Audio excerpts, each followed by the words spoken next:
عصر حاضر کے تقاضاؤں سے ہے، لیکن یہ خوف ہو نہ جائے آشکارا شرع پیغمبر کہیں۔ الحذر، آئین پیغمبر سے 100 بار الحذر۔ حافظ ناموس زن، مرد آزما مرد آفری۔ الحمدللہ الحمدللہ وکفا والصلاة والسلام علی عبادہ الذین اصطفیٰ، خصوصاً علی افضلہم وخاتم النبیین محمد الامین وعلی آلہ وصحبہ اجمعین۔ اما بعد فاعوذ باللہ من الشیطان الرجیم، بسم اللہ الرحمن الرحیم۔ رب اشرح لی صدری ویسر لی امری واحلل عقدۃ من لسانی یفقہوا قولی۔ اللہم ربنا الہمنا رشدنا واعذنا من شرور انفسنا۔ اللہم ارنا الحق حقا وارزقنا اتباعہ وارنا الباطل باطلا وارزقنا اجتنابہ، آمین یا رب العالمین۔ معزز حاضرین اور محترم خواتین، السلام علیکم ورحمۃ اللہ وبرکاتہ۔ اس حقیقت میں کسی شک و شبے کی گنجائش نہیں ہے کہ 20ویں صدی عیسوی کے عظیم ترین اسلامی مفکر علامہ اقبال تھے۔ مزید برآں وہ ملت اسلامیہ کے احیاء کے علم بردار تھے، بلکہ اس کے مبشر تھے۔ انہوں نے بشارت دی تھی کہ اب یہ شاخ ہاشمی کرنے کو ہے، پھر برگ و بر پیدا۔ بشارت دی، کتاب ملت بیضا کی پھر شیرازہ بن، یہ شاخ ہاشمی کرنے کو ہے، پھر برگ و بر پیدا۔ تو یہ صرف اس کی احیاء کے علم بردار ہی نہیں تھے، مبشر بھی۔ سب سے بڑھ کر وہ اسلام کی نشأت ثانیہ کے علم بردار تھے۔ میں ان دو چیزوں کو ذرا علیحدہ کر رہا ہوں، اسلام کی نشأت ثانیہ اور ملت کی دوبارہ دنیا میں سربراہی کا پیدا ہونا، یہ ہمیشہ ساتھ نہیں رہے ہیں۔ ابتدا میں اسلام ابھرا عربوں کے ساتھ، حضور بھی صلی اللہ علیہ وسلم عرب تھے، خلافت راشدہ خلفائے اربعہ عرب تھے، لیکن خلافت راشدہ کے اختتام کے ساتھ اسلام کا زوال شروع، ریاست کی سطح پر سے اسلام خارج۔ اب جس کے پاس طاقت ہے وہ حاکم، امرہم شورا بینہم، پس پشت، جس کی لاٹھی اس کی بھینس، یہ زوال شروع۔ لیکن عرب اقتدار، امت کا اقتدار بڑھتا چلا گیا، بڑھتا چلا گیا، بڑھتا چلا گیا، تقریباً 500 برس تک۔ آپ کو معلوم ہے کہ جسے ہم مسلم تاریخ کہتے ہیں، مسلم تاریخ کا تو زینت وہی ہے، ہارون الرشید کا زمانہ، مامون الرشید کا زمانہ، امین الرشید کا زمانہ، یہ ہے اصل دور۔ لیکن یہ خلافت راشدہ تو نہیں تھی، ملوکیت تھی، جسے علامہ اقبال نے امپیریلزم کہا ہے، عرب امپیریلزم، اپنے لیکچرز میں، اپنے خطبہ الہ آباد میں۔ اس کے بعد مسلمانوں پر بہت بڑا زوال آیا، بہت بڑا زوال آیا۔ پہلے صلیبیوں کے ہاتھوں آیا، لاکھوں مسلمان قتل، میڈیٹرینین کا پورا علاقہ جو ہے وہ عیسائیوں کے قبضے میں چلا گیا، یروشلم ہمارے ہاتھ سے نکل، 88 برس تک عیسائیوں کے پاس رہا، 1099 سے 1187۔ اس کے بعد پھر ایک مرتبہ لے لیا ہے 13ویں صدی کے شروع میں، پھر عیسائیوں نے واپس لیا، پھر واپس لیا گیا ہے۔ بہرحال یہ پہلا جو تھا زوال کا ہمارا، پہلی سیڑھی تھی، لیکن اس کے بعد زوال آخری انتہا کو پہنچا ہے 13ویں صدی میں، تاتاریوں کے ہاتھوں، کروڑوں مسلمان قتل۔ میں جو بات بتا رہا ہوں وہ یہ ہے کہ اسلام اور مسلمان کو ایک شے نہ سمجھیے، ابتدا میں وہ ایک تھے، خلافت راشدہ کے بعد اسلام کا زوال، لیکن مسلمانوں کا عروج جاری رہا، بلکہ وہ اپنی انتہا کو پہنچا۔ پھر مسلمانوں کا بھی زوال آ گیا، لیکن اس کے کچھ عرصے بعد معجزہ رونما ہوا کہ پاسباں مل گئے کعبے کو صنم خانے سے، ہے یہاں فتنہ تاتار کے افسانے سے، جن تاتاریوں کے ہاتھوں کروڑوں مسلمان قتل ہوئے تھے، وہی اسلام لے آئے، اسلام نے انہیں فتح کر لیا۔ بہرحال پھر ترکوں کے زیر قیادت مسلمانوں کا دوسرا عروج آیا ہے، ترکان تیموری ہندوستان میں، ترکان صفوی ایران میں، ترکان سلجوقی مڈل ایسٹ میں، ترکان عثمانی Ottomans, the great Ottoman empire for 4 centuries، 400 years، خلافت بھی ان کے پاس رہی، پھر ان کا بھی زوال آ گیا۔ اور یوں سمجھیے کہ پچھلی صدی کے آغاز میں، پہلی جنگ عظیم کے بعد، اسلام اور مسلمان دونوں انتہائی زوال کے حالت میں، دونوں۔ لیکن بہرحال اس کے بعد ایک تھرڈ اپورڈ موومنٹ شروع ہوئی ہے، وہ ایک علیحدہ مسئلہ ہے۔ لیکن میں یہ عرض کر رہا تھا کہ علامہ اقبال ملت اسلامیہ کی بھی احیاء کے علم بردار تھے اور اسلام کی نشأت ثانیہ کے بھی علم بردار تھے، یہ دونوں چیزیں ان کے ہاں بیک وقت موجود۔ البتہ ایک بات نوٹ کر لیجئے، کوئی انسان بڑے سے بڑا مفکر ایسا نہیں ہوتا کہ ابتدا ہی سے اس کا فکر پختہ ہو، اسے مناظر میں سے گزرنا ہوتا ہے، لترکبن طبقا عن طبق، درجہ بدرجہ آگے جانا ہوتا ہے۔ یہ معاملہ انبیاء کا ہے، رسولوں کا ہے، جن کو اول روز سے ہی اللہ تعالیٰ کے ساتھ جن کا رشتہ قائم ہوتا ہے، وحی کا، لیکن غیر نبی کوئی بھی بڑے سے بڑا انسان. چنانچہ علامہ اقبال کی زندگی کے بھی 4 ادوار کا میں ذکر کرنا چاہتا ہوں. 1894-95 سے انہوں نے شعر کہنے شروع کیے یہیں شہر لاہور میں. اس سے لے کر 1905 تک یہ 10 سال لگ بھگ بنتے ہیں. وہ ایسے ہی ایک شاعر تھے جیسے بہت دوسرے شاعر ہو، بس یہ کہ اس میں فنی طور پر کچھ ان کا پڑھنا بھاری ہوگا بعض اعتبارات سے، لیکن وہی عشق و محبت کی باتیں اور وہی ہجر اور وصال کے قصے اور وہی گل و بلبل کی داستانیں، کی گود میں بلی دیکھ کر، یہ اس قسم کے مضامین. اور اس کے ساتھ اس وقت وہ ایک انڈین نیشنلزم کے بھی علمبردار بن کے سامنے آئے. ایک نیا شوالہ اس دیش میں بسائیں، گویا کہ ہندوستان مسلمان، ہندو اور مسلمان مل کر کوئی ایک معبد تعبیر کرے. شاید یہ صدائے بازگشت تھی اکبر کے فلسفہ دین الہی کی، یا پھر اس کے بعد راجہ رام موہن رائے کا جو مجلس عزدی تھی، برہمو سماج. ایک نیا شوالہ اس دیش میں، اور اس میں سے یہ بھی ہے ترانہ ہندی، سارے جہاں سے اچھا ہندوستاں ہمارا، ہم بلبلیں ہیں اس کی، وہ گلستاں ہمارا، وغیرہ وغیرہ. یہ 2 نکات میں نے آپ کے سامنے نوٹ کیے ہیں. یہ ہے 1905 تک کا وقت. 1905 سے لے کر 1908 تک 3 برس علامہ اقبال نے یورپ میں گزارے ہیں، برطانیہ میں اور جرمنی. اس دور میں ان کے اندر ایک عظیم انقلاب برپا ہوا. وہ انقلاب کیا تھا؟ ایک انہی کا مصرع جو ہے بورو کر رہا ہوں، مسلمان کو مسلمان کر دیا طوفان مغرب نے. اقبال جب یورپ گیا تھا اتنا مسلمان نہیں تھا جتنا کہ وہاں جا کر مسلمان ہوا. یہ ایک بڑا نیچرل ری ایکشن ہوتا ہے اگر کسی شخص کی ابتدائی اور بنیادی تربیت کے اندر دین کا عنصر موجود ہو، جیسا کہ علامہ اقبال کے ہاں تھا. ان کی والدہ ایک بہت نیک سیرت مسلمان خاتون، ان کے والد ایک صوفی منش بزرگ، پھر ان کے استاد علامہ میر حسن. یہ ان کی شخصیت کے جو ابتدائی جو کردار سازی کا دور ہوتا ہے اس کے اندر اہم ترین جو ہے عوامل تھے. پھر جو کچھ ہوا، لاہور میں آئے، گورنمنٹ کالج میں رہے بھی کیا، یہاں پر رہے، وہ کچھ دور اور تھا. لیکن انگلستان جاتے تو معلوم ہوتا ہے کہ شعلہ بھڑک اٹھا، مسلمان کو مسلمان کر دیا طوفان مغرب نے. پھر وہاں کے فلسفے، فکر، نظریات، اس کا جو مطالعہ کیا تو اس میں خود اپنی کیفیت کو بیان کیا ہے کہ عذاب دانش حاضر سے باخبر ہوں میں کہ میں اس آگ میں ڈالا گیا ہوں مثل خلیل علیہ الصلوۃ والسلام. کہ جیسے حضرت ابراہیم کو نمرود کی آگ میں ڈال دیا گیا تھا، مجھے بھی اس آگ میں جھونک دیا گیا. یہ تو آگ ہے، یہاں یہ تو عذاب کا ہے، عذاب دانش افر، لادینیت، الحاد، یہ ساری چیزیں جو ہے رگو پے میں سرایت کیے ہوئے ہیں. لہذا عذاب دانش حاضر سے باخبر ہوں میں کہ میں اس آگ میں ڈالا گیا ہوں مثل خلیل. اللہ نے حضرت ابراہیم کو بھی وہاں سے زندہ و سلامت نکال لیا تھا.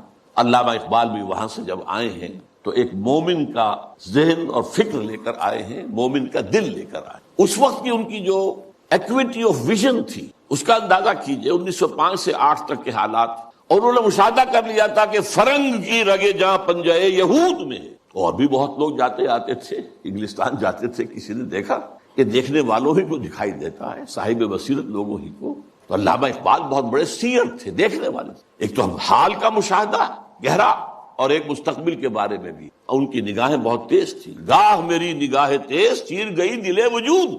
اس کے بعد سن 8 سے 1938 تک 30 برس. اب یہ ہے ان کا وہ دور جس میں اگرچہ انہوں نے شاعری کو جاری رکھا ہے، شاعری کی ہے، لیکن ساتھ ہی یہ بھی کہا ہے مرا یاراں غزل خانے شمردند، مجھے خامخواہ لوگوں نے شاعر سمجھ لیا ہے، غزل خاں سمجھ لیا ہے. اور شکوہ کیا ہے کہ ہر کسے از ضمن خود شد یاد من وز درون من نجست اسرار من. میرے بہت سے دوست بنے ہوئے ہیں، عقیدت مند ہیں، آتے ہیں، سب کچھ ہے، لیکن کوئی میرے اندر جھانک کر نہیں دیکھتا کہ اس کے اندر ہے کیا، وہ کیا چیز ہے جو مجھے بے چین کیے ہوئے، اس سے کسی کو دلچسپی ہی نہیں. یہ جو دور ہے 30 برس کا، میرے نزدیک اس میں اقبال کی سب سے بڑی حیثیت یہ ہے کہ وہ قرآن مجید کا اس دور کا سب سے بڑا شارح ہے. میں لفظ تفسیر استعمال نہیں کر رہا، وہ ایک ٹیکنیکل ٹرم ہو جائے گی. شارح اقبال قرآن، اور ساتھ ہی سب سے بڑا داعی ہے. میرے علم میں نہیں ہے کہ کسی اور شخص نے اس شد و مت کے ساتھ مسلمانوں کو قرآن کی طرف دعوت دی ہو کہ لوٹو قرآن کی. سادہ ترین الفاظ میں وہ زمانے میں معزز تھے مسلمان ہو کر اور تم خار ہوئے تاریخ قرآن ہو کر. اے چو شبنم بر زمیں افتدئی در بغل داری کتاب زندئی. اے وہ قوم جو شبنم کی طرح زمین پر پڑی ہوئی ہے اور لوگ اسے اپنے قدموں سے توڑ رہے ہیں، پامال کر رہے ہیں. ہوش میں آ، تیرے پاس وہ کتاب زندہ موجود ہے. جیسے حضرت موسیٰ علیہ السلام کے پاس بھی عصا تو تھا، لیکن جب دربار میں جب وہ مقابلہ ہو رہا تھا اور جادوگروں نے اپنی رسیاں پھینکی، وہ بھی سانپ بن گئے، تو حضرت موسیٰ کے دل میں بھی خوف آ گیا. فَأَوْجَسَ فِي نَفْسِهِ خِیفَةً موسیٰ. یہ بربنائے بشری ہے. اس طرح کی چیز کا معاملہ انبیاء کی عصمت کے منافی نہیں ہے. بربنائے طبع بشری کہ میرا معجزہ بھی تو یہی تھا نا جو اللہ نے دیا تھا کہ میرا عصا جو ہے وہ اژدہا بن گیا. یہ تو انہوں نے سانپ بنا دیے. اب کیا ہوگا؟ تالی پٹ جائے گی. اب تو مجمع خود کہا تھا کہ جمع کرو لوگوں کو. اس وقت اللہ نے فرمایا جو تیرے ہاتھ میں اسے پھینکو, ذرا ڈالو تو صحیح, دیکھو تو صحیح, ڈرو نہیں. وہ جب ڈالا ہے اور اس نے وہ سارے ہڑپ کر دیے. اس جو بنا وہ اژدہا, وہ جو جتنی بھی بنی تھی وہ بظاہری وہ سانپ, وہ سب کے ساتھ ہڑپ. اب سجدے میں گر پڑے ساجد. القی السحرۃ ساجد. اسی طرح یہ امت آج اگرچہ موجود ہے, عصائے موسوی بغل میں ہے, سانپوں سے ڈر رہے ہیں. در بغل داری کتاب زندئی اے تو شبنم بر زمیں افتندئی. میں تفصیل میں نہیں جا سکتا. میری ایک کتاب ہے علامہ اقبال اور اس میں نے تفصیل سے علامہ اقبال کے شارح قرآن ہونے کے اعتبار سے میں نے انہیں رومی ثانی قرار دی. رومی کے بارے میں حضرت جامی رحمہ اللہ نے جو اشعار کہے تھے, مثنوی مولوی معنوی ہست قرآن در زبان پہلوی. یہ جو مولوی معنی, مولوی روم, ان کی جو مثنوی ہے یہ فارسی زبان میں, پہلوی زبان میں قرآن ہی ہے. قرآن ہی کے مفاہیم ہیں, قرآن ہی کے مقاصد ہیں, قرآن ہی کا فکر ہے, قرآن ہی کا فلسفہ ہے جو بیان کیا گیا. منچ گویم وصف عالی جناب نیست پیغمبر ولیکن دارت کتاب. میں کیا کچھ وصف بیان کروں مولانا روم کا, وہ پیغمبر تو نہیں تھے لیکن کتاب ان کے پاس تھی. کتاب جو ہے مثنوی مولوی مان. بالکل یہی بات جامی ہی کے طرح کے بہت بڑے شاعر تھے جالندھر کے گرامی, اور انہوں نے یہ بات کہی تھی. در دیدہ مانی نگراں حضرت اقبال پیغمبر یہ کر دو پیغمبر نہ شد. جو لوگ معنی پر نگاہ رکھتے ہیں, جو لوگ صرف الفاظ کو نہیں دیکھتے, گہرائی میں جاتے ہیں, ان کے نزدیک تو حضرت اقبال کا معاملہ یہ ہے کہ انہوں نے پیغمبری کی ہے, اگرچہ انہیں پیغمبر نہیں کہہ سکتے. معاذ اللہ ثم معاذ اللہ ثم معاذ. بہرحال یہ میرے نزدیک 1908 کے بعد سے لے کر ملت کے احیاء کا نعرہ, ملت کے احیاء کی نوید جاں فضا, اسلام کے نشت ثانیہ کے دور کے آغاز کی بشارتیں بھی سنائیں, اور اس کے لیے ایک فکری مواد پیدا کیا.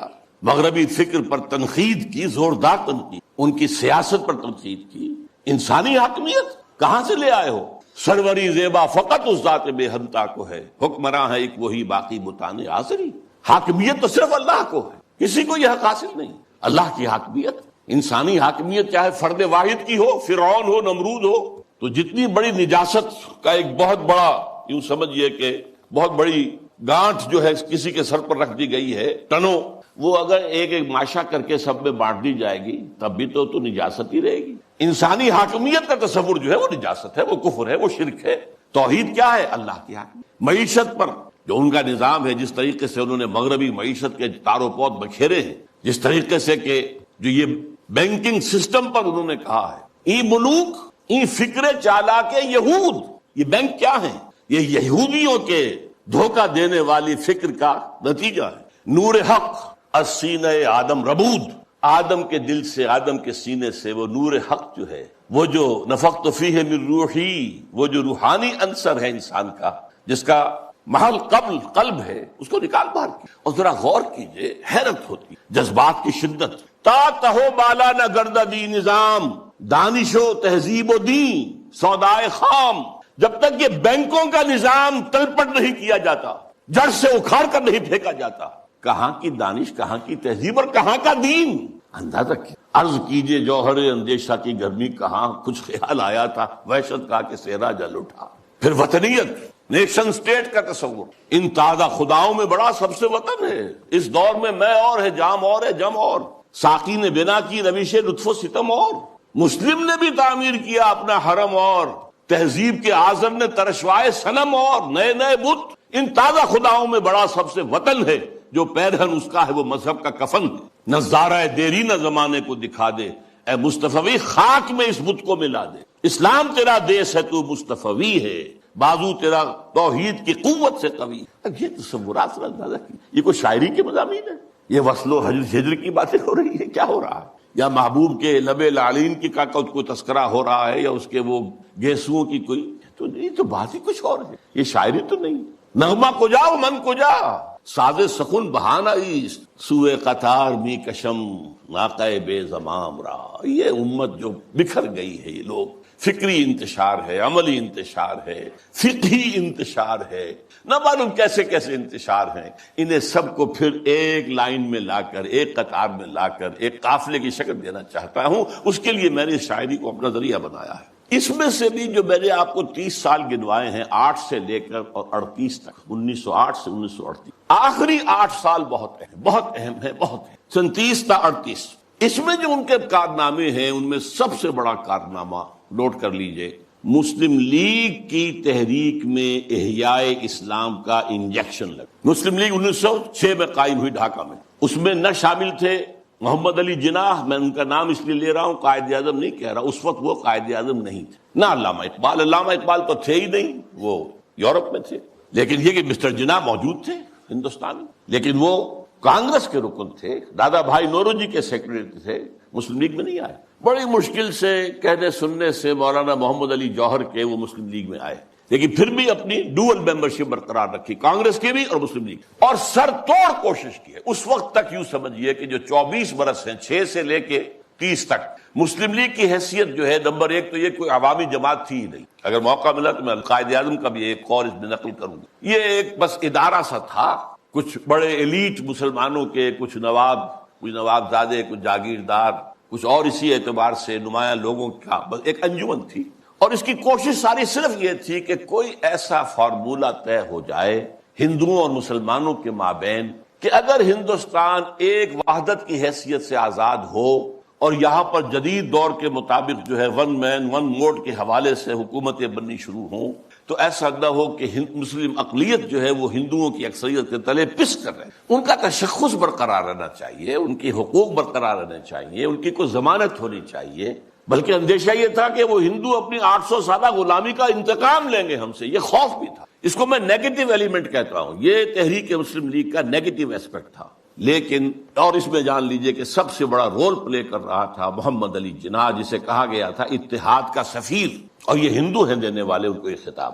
سر توڑ کوشش کی، آخر مایوس ہو گئے. اس نے سیاست سے کنارہ کشی اختیار کی، انگلستان جا کر کوٹھی خریدی، لیگل پریکٹس شروع کر دی اور وہاں بیٹھ. ان کے اس عرصے میں 37 میں خطبہ الہ آباد دیا علامہ. یہ خطبہ ہے میرے نزدیک ٹرننگ پوائنٹ، کہ اس سے پہلے اگرچہ علامہ اقبال اپنی شاعری میں اسلام کے دوبارہ زندہ ہونے کی نوید سنا چکے تھے اور خبر دے رہے تھے کہ کتاب ملت بیضا کی پھر شیرازہ بندی ہے، عشاق ہاشمی کرنے کو ہے پھر برگ و بر پیدا. سبق پھر پڑھ صداقت کا، شجاعت کا، عدالت کا، لیا جائے گا تو اس سے کام دنیا کی امامت کا. اور نکل کے صحرا سے جس نے روما کی سلطنت کو الٹ دیا تھا، سنا ہی میں قدسیوں سے میں نے کہ شیر پھر ہوشیار ہوگا، وغیرہ وغیرہ. تو ایک سور تو اقبال پھونک چکا تھا. جو بھی تعلیم یافتہ لوگ تھے ہندوستان میں مسلمان، خاص طور پر شمالی ہند میں زیادہ، لیکن حیدرآباد دکن میں بھی بہت ہی اس کا گہرا اثر تھا.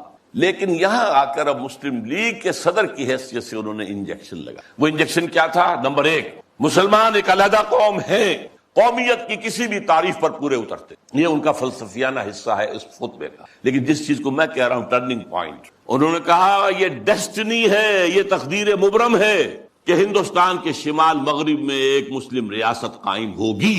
It was not a proposal, it was a prophecy, destiny. Number ایک. نمبر دو، اور اگر ایسا ہو گیا تو ہمیں موقع مل جائے گا کہ اسلام کے تابناک چہرے پر جو بدنما داغ اور دھبے آ گئے تھے عرب ملوکیت کے دور میں، لفظ کیا ہے؟ عرب امپیریلزم.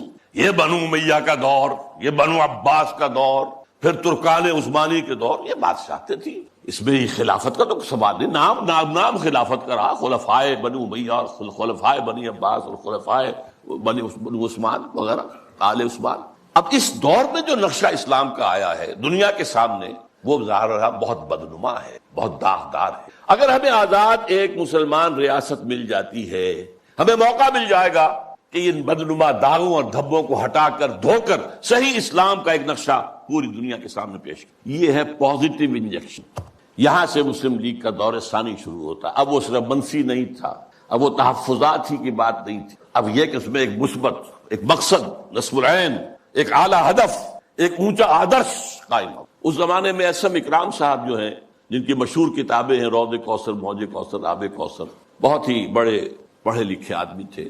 اس زمانے میں آکسفورڈ میں پڑھتے تھے. قائد اعظم سے ملاقات کے لیے گئے اور کہا آپ کیوں چھوڑ کر آ گئے ہندوستان کو؟ ہندوستان کے مسلمانوں کو آپ کی قیادت کی ضرورت ہے. میں حیران ہو گیا ان کے دو جملے پڑھ کر. ہندوز آر انکوریجیبل، ہندو ناقابل اصلاح ہے. میں نے سر توڑ کوشش کر کے دیکھ لی، وہ کوئی عقل کی بات سننے کو تیار. Hindus are incorrigible. اور مسلمانوں کا حال یہ ہے کہ ان کا بڑے سے بڑا لیڈر جو بات مجھ سے صبح کہتا ہے، شام کو جا کر وہ اپنی سطح کے مطابق یا ڈپٹی کمشنر سے یا گورنر سے کہہ دیتا ہے. تو ایسی قوم کی رہنمائی میں کیسے؟ لیکن پھر یہ اقبال ہے جو میدان میں آیا. 1932 کی گول میز کانفرنس میں شرکت کے لیے علامہ اقبال لندن گئے. محمد علی جناح اس میں شریک نہیں تھے کیونکہ وہ تو سیاست چھوڑ چکے تھے. اس موقع پر محمد علی جناح سے ملاقاتیں کی ہیں علامہ، اور یہی مثبت انجیکشن ان کو لگایا. تو وہی انجیکشن جو ہے اقبال نے مسلم لیگ میں بحیثیت مسلم لیگ 1930 میں لگایا اور محمد علی جناح کے جسم میں 1932 میں. اور اس نے جناح کی قلب ماہیت کر دی، جناح کو بدل کر. اور میں اسے کہا کرتا ہوں کہ جیسے مولانا روم کہتے ہیں، مولوی ہرگز نہ شد مولائے روم تا غلام شمس تبریز نہ شد. شمس تبریز کی ملاقات سے پہلے میں مولوی تھا. مولوی، مجھے جو مولائے روم بننے کی سعادت حاصل ہو گئی ہے یہ تو شمس تبریز کی صحبت. مولوی ہرگز نہ شد مولائے روم تا غلام شمس تبریز نہ شد. اسی طرح محمد علی جناح کبھی قائد اعظم نہیں بن سکتا تھا اگر اقبال نے اس کے اندر یہ انجیکشن لگایا. میں اس کے ثبوت کے لیے چاہتا ہوں ذرا یہ ایک میں کوٹیشن دے رہا ہوں. 21 اپریل 1932 کو جب علامہ کا انتقال ہوا ہے تو اس وقت جو ہے ایک بہت بڑی پبلک جلسہ جو ہے ہو رہا تھا کلکتہ میں. وہاں عین جلسے کی حالت میں خبر پہنچی تو اخبار نے یہ لکھا، جو میرے پاس کوٹیشن ہے دی نیشنز وائس نامی کتاب سے، یہ چیزیں میں نے لی ہیں، کہ یہ جلسہ جو ہے قائد اعظم کی تقریر نے اس کے اندر وہ رنگ پیدا کیا کہ وہ سارا سیاسی معاملات جو زیر غور تھے ختم ہو گئے، صرف ایک کانڈولنس میٹنگ بن کر رہ گئی. تعزیت اجلاس. الفاظ سنیے، میں سارا نہیں سنا سکتا، صرف چند جملے. Mr. M. A. Jinnah said that the sorrowful news of the death of Sir Muhammad Iqbal had plunged the world of Islam in gloom and mourning. Sir Muhammad Iqbal was undoubtedly one of the greatest poets, philosophers and seers of human history. Seers, دیکھنے والا، پیش بینی کرنے والا، آنے والے حالات کو دیکھ لینے والا. To me he was a personal friend, philosopher and guide, and as such the main source of my inspiration and spiritual support. یہ کون کہہ رہا ہے؟ محمد علی جناح. وہ کوئی اس طرح کا آدمی نہیں تھا کہ جو لفاظی کرتا ہو، وہ ایک ایک لفظ جانچ کر تول کر بولنے والا شخص ہے، اس لیے یہ کہا ہے. اور اس سے بھی آگے کی بات سن لیجئے. If I live to see the ideal of Muslim state being achieved in India, and then if I were offered to make a choice between the works of Iqbal and the rulership of that Muslim state, I would prefer the former. اگر ہم پاکستان حاصل کر سکے اور اس میں اگر موقع آیا اور مجھ سے کہا گیا کہ اب آپ کے پاس دو چوائسز ہے، یا علامہ اقبال کے کلام کو قبول کر لیجئے اور یا اس ملک کی حکمرانی، تو میں علامہ اقبال کے کلام کو ترجیح. پھر میں عرض کر رہا ہوں یہ الفاظ کس کے ہیں؟ قائد اعظم. بلکہ ایک اور میں اس کو آپ کو سنانا چاہتا ہوں، ایک جملہ اور. In April 1936, I thought transforming the Muslim League, which was then only an academical institution, into a parliament of the Muslims of India. From that time to the end of his life, he, yani Iqbal, continued, Qaid Azam ne kaha, he continued, Iqbal stood as a rock by him. He was not only a great poet who had a permanent place in the history of the world's best literature, but he was also a very dynamic personality. بہرحال یہ پہلی بات تھی جو میں نے گنوائی ہے. دوسری بات جو نگاہوں سے بالکل پوشیدہ ہے، یہ بات بھی خفی ہے. اقبال کا انفلوئنس قائد اعظم پر یہ لوگوں کے ذہنوں میں نہیں ہے، جس کو میں چاہتا ہوں کہ واقعتاً سمجھا جائے، تاریخ کے آئینے میں دیکھا جائے. دوسری بات جو بالکل ہی خفی ہے، سن 32 سے 35 تک علامہ ایک ایسی جماعت قائم کرنے کی کوشش کرتے رہے جو اسلام کے احیاء اور اسلام کی نشرت ثانیہ کا کام کر سکے. حالانکہ وہ مسلم لیگ میں تھے، قائد اعظم کے ساتھی تھے، ان کے ساتھ ادنا کارکن کی حیثیت سے بھی شریک رہے، انہوں نے ہی 1930 کا خطبہ دیا. لیکن وہ یہ محسوس کرتے تھے اور صحیح محسوس کرتے تھے کہ مسلم لیگ کی تحریک کے نتیجے میں ایک مسلم قومی ریاست تو قائم ہو سکتی ہے، اسلامی ریاست قائم نہیں. لہذا سن 32 سے 35 تک کے عرصے کے درمیان ان کی کوشش رہی کہ ایک جماعت بنے. وہ جماعت کیا ہو؟ پریکٹسنگ مسلمز کے اوپر مشتمل ہو، جو اسلام پر عمل کرے۔ ویسے یہ کتاب پوری تفصیل سے آپ اس میں پڑھ سکیں گے، علامہ اقبال کی آخری خواہش، یہ پورا ڈاکومنٹ ہے۔ اللہ کا شکر ہے کہ جو اب سامنے آ چکا ہے۔ پھر یہ کہ اس کا نظم جو ہے عمارت کی بنیاد پر ہو، صدارت کی بنیاد پر نہیں، وہ عمارت بیعت کی بنیاد پر ہو، اور وہ کبھی الیکشن میں حصہ نہ لے۔ یہ 4 چیزیں نوٹ کر لیجئے، یہ بہت سے اعتبارات سے مسلم لیگ کا اینٹی تھیسس بنتا ہے۔ اس کی کوشش کر، اس کی وجہ کیا ہے؟ وہ بات جو بعد میں علامہ کے انتقال کے 2 سال بعد مولانا مودودی نے کہی ہے 1940 میں اسٹریچی ہال علی گڑھ یونیورسٹی میں، جو ایک کتاب کی شکل میں شائع ہوتی ہے، اسلامی حکومت کیسے قائم ہوتی۔ مین تھیم یہی تھا کہ مسلمانوں کی ایک قومی تحریک کی بنیاد پر ایک قومی ریاست تو وجود میں آ سکتی ہے، اسلامی نہیں۔ اس میں ہر طرح کا آدمی آ سکتا ہے، ہر کردار کا آدمی آ سکتا ہے، ہر شخص آ سکتا ہے، نمازی ہے یا نہیں ہے، روزہ رکھتا ہے یا نہیں رکھتا ہے، شاعر اسلام سے تعلق ہے یا نہیں ہے، قادیانی ہے یا کوئی اور ہے، کچھ ہو، کوئی بھی ہو، نام مسلمان کا ہونا چاہیے۔ مسلم لیگ کا تو معاملہ یہ تھا۔ اس سے ظاہر بات ہے اسلامی ریاست قائم نہیں۔ یہ بات علامہ اقبال کے دل کی بات ہے۔ مولانا مودودی کو بلانے والے دکن سے علامہ اقبال تھے۔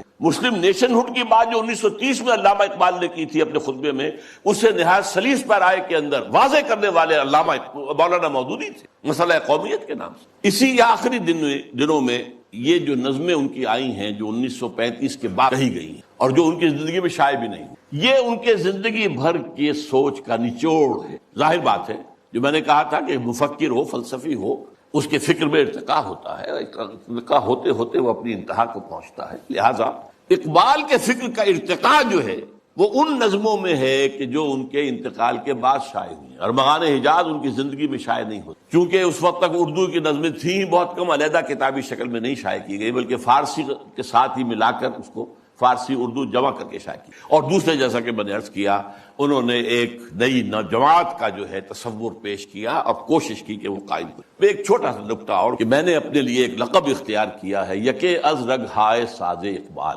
اس کا پس منظر کیا ہے؟ زندگی کے آخری ایام میں حضرت علامہ بہت تشویش میں تھے کہ میرا وقت تو اب آ رہا ہے، قریب آ گیا ہے، میں جانے والا ہوں، اور انہیں اپنے آس پاس کوئی آدمی ایسا نظر نہیں آ رہا تھا کہ جو ان کے اس مشن کو آگے لے کر بڑھ سکے۔ میں قرآن مجید میں جب غور کرتا ہوں تو معلوم ہوتا ہے جو حضرت زکریا کی کیفیت تھی، جبکہ انہوں نے دعا کی اللہ سے، اللہ مجھے بیٹا عطا کر دے، میں اب بوڑھا ہو گیا ہوں، وَإِنِّي خِفْتُ الْمَوَالِيَ مِن وَرَائِي، اب میں جو موالی ہیں، میرے آس پاس ہیں، ارد گرد لوگ ہیں، رشتہ دار ہیں، ان سے تو مجھے اندیشہ ہے کہ وہ اس راستے پر نہیں چل پائیں گے۔ فَهَبْ مِن لَدُنْكَ وَلِيًّا، مجھے کوئی ولی عطا کر دے۔ اللہ نے پھر حضرت یحییٰ کی بشارت۔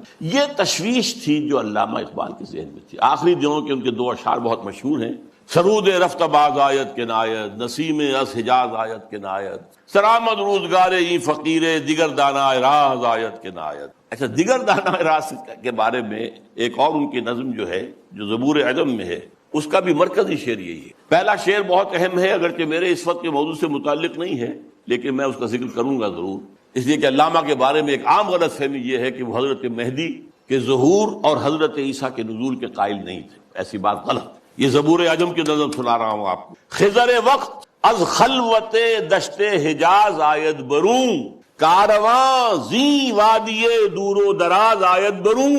یہاں حضرت مہدی کے لیے خضر وقت، اپنے وقت کا خضر، رہنما، وہ لفظ استعمال کیا ہے، مذہبی اصطلاح استعمال نہیں کی، لیکن خلوت دشت حجاز سے برآمد ہوں گے۔ اس میں شیعہ سنی دونوں کنسپٹ جمع ہو گئے۔ شیعوں کے نزدیک ان کے 12ویں امام روپوش ہے، وہاں سے برآمد ہو جائیں گے، اور سنیوں کے نزدیک حضرت ام سلمہ رضی اللہ تعالی عنہ کی ایک روایت کے مطابق وہ روپوش ہوں گے، مکے میں چھپے ہوئے ہوں گے۔ تو یہ دونوں تصورات جمع ہو گئے۔ خلوت دشت حجاز، خضر وقت از خلوت دشت حجاز آیت بروں، کارواں زی وادی دور و دراز آیت بروں۔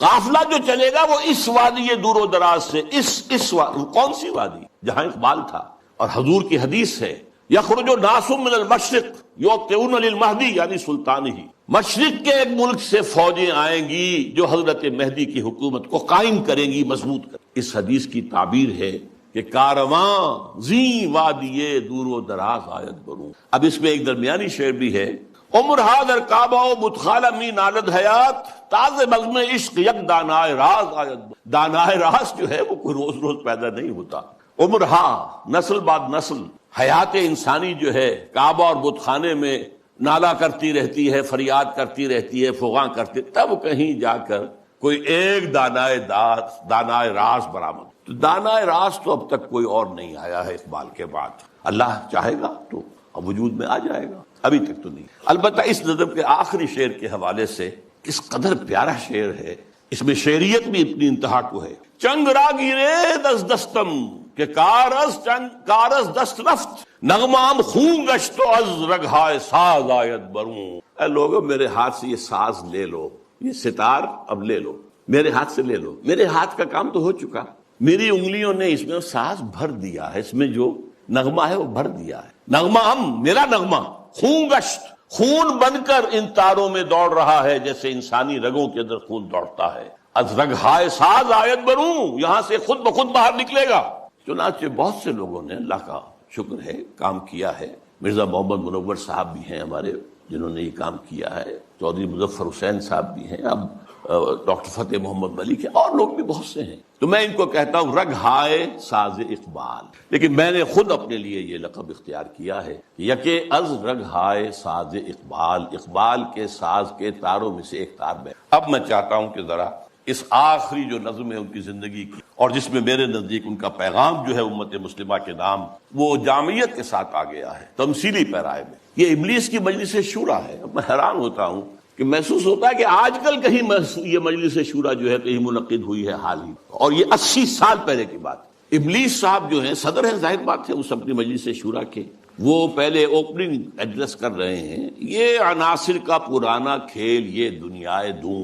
یہ جو دنیا ہے یہ کیا ہے؟ عناصر کا پرانا کھیل ہے. ایلیمنٹس، سالمات، ایٹمز، انہی کی اکھیڑ پچھاڑ ہے نا جس کا یہ کھیل چل رہا ہے. یہ عناصر کا پرانا کھیل، یہ دنیا دوں کہتے ہیں پست کو، بہت گھٹیا. یہ گھٹیا دنیا جو ہے، یہ دنیا زمین. یہ لفظ جواب شکوہ میں اقبال نے بھی استعمال کیا ہے کہ شوخ و گستاخ یہ پستی کے مکین کیسے ہیں. یہ زمین کے رہنے والے کیسے شوخ اور گستاخ ہے، کس طریقے سے شکوہ کیا ہے اللہ سے. تو اسی طرح وہ ابلیس کہتا ہے یہ عناصر کا پرانا کھیل، یہ دنیائے دوں. یہ عناصر کا پرانا کھیل، یہ میٹریلزم کے جتنے بھی شعبے ہیں، جتنی بھی شاخیں ہیں، جتنے بھی گریڈز ہیں، اور ہندوستان میں چار واک ہے، جین مت ہے، بدھ مت ہے، اور سانکھ درشن، یہ سب اسی کے ہیں. یہ خالص میٹیریل کھیل ہے دنیا کا. اس سے آگے انہیں کچھ اور نظر نہیں آتا. دنیا کی حقیقت خالص مادہ ہے، مادے ہی کی بنیاد پر یہ دنیا. ساکنان عرش اعظم کی تمناؤں کا خون، ساکنان عرش اعظم ملائکہ مقربین، ان کی تمناؤں کا خون ہو گیا. کیسے؟ جب اللہ نے کہا تھا وَإِذْ قَالَ رَبُّكَ لِلْمَلَائِكَةِ إِنِّي جَاعِلٌ فِي الْأَرْضِ خَلِيفَةً، تو فرشتوں نے ذرا استفہام کیا تھا نا. قَالُوا وَتَجْعَلُ فِيهَا مَن يُفْسِدُ فِيهَا وَيَسْفِكُ الدِّمَاءَ وَنَحْنُ نُسَبِّحُ بِحَمْدِكَ وَنُقَدِّسُ لَكَ. ہم تسبیح و تقدیس کے اندر لگے ہوئے ہیں، ہم خادمان، ہم حاضر ہیں، ہم سب کام کر رہے ہیں. ابلیس اس کو انٹرپریٹ کر رہا ہے کہ اصل میں وہ خود خواہش مند تھے خلافت کے، تو ان کی تمنا کا خون ہو گیا جبکہ آدم کو خلافت دے. یہ عناصر کا پرانا کھیل، یہ دنیائے دوں، ساکنان عرش اعظم کی تمناؤں کا خون. اس کی بربادی پہ آج آمادہ ہے وہ کارساز جس نے اس کا نام رکھا تھا جہان کاف و نوں. یہ اللہ کے امر کن سے کائنات وجود میں آئی تھی. اچھا وہ اس کو نہیں مان رہا، وہ صرف نام یہ رکھا گیا ہے. اب اللہ جانو، یہ اللہ ہی جانتا ہے کہ اس کے دماغ میں کیا خناس ہے. لیکن اللہ نے جو یہ کہا ہے کہ یہ کن سے بنایا ہے، کن فیکون. آج معلوم ہوتا ہے ابلیس کہتا ہے کہ اس کی بربادی پر خدا نے فیصلہ کر لیا ہے. جس نے اس کو بنایا تھا وہ اب اس کی بربادی کے در. اس کے دونوں معنی ہو سکتے. ایک تو یہ بھی کہ اسے محسوس ہو رہا ہے کہ قیامت قریب آ رہی ہے. یہ کھیل جو ہے اور یہ خیر و شر کی کشاکش ستیزہ کار رہا ہے ازل سے تا امروز، چراغ مصطفی سے شرار بولہبی. یہ جو ہے اب آخری اینڈ پہ آ رہا ہے اس ڈرامے کا. یہ ڈرامہ دکھائے گا کیا سین، پردہ اٹھنے کی منتظر ہے نگاہ. تو جیسے کہ یہ بات کہی گئی ہے کہ یہ ڈرامہ جو ہے اب ختم ہونے کو، اقبال نے بھی اس کو کہا ہے. دنیا کو ہے پھر مار کا روح و بدن پیش، تہذیب نے پھر اپنے درندوں کو ابھارا.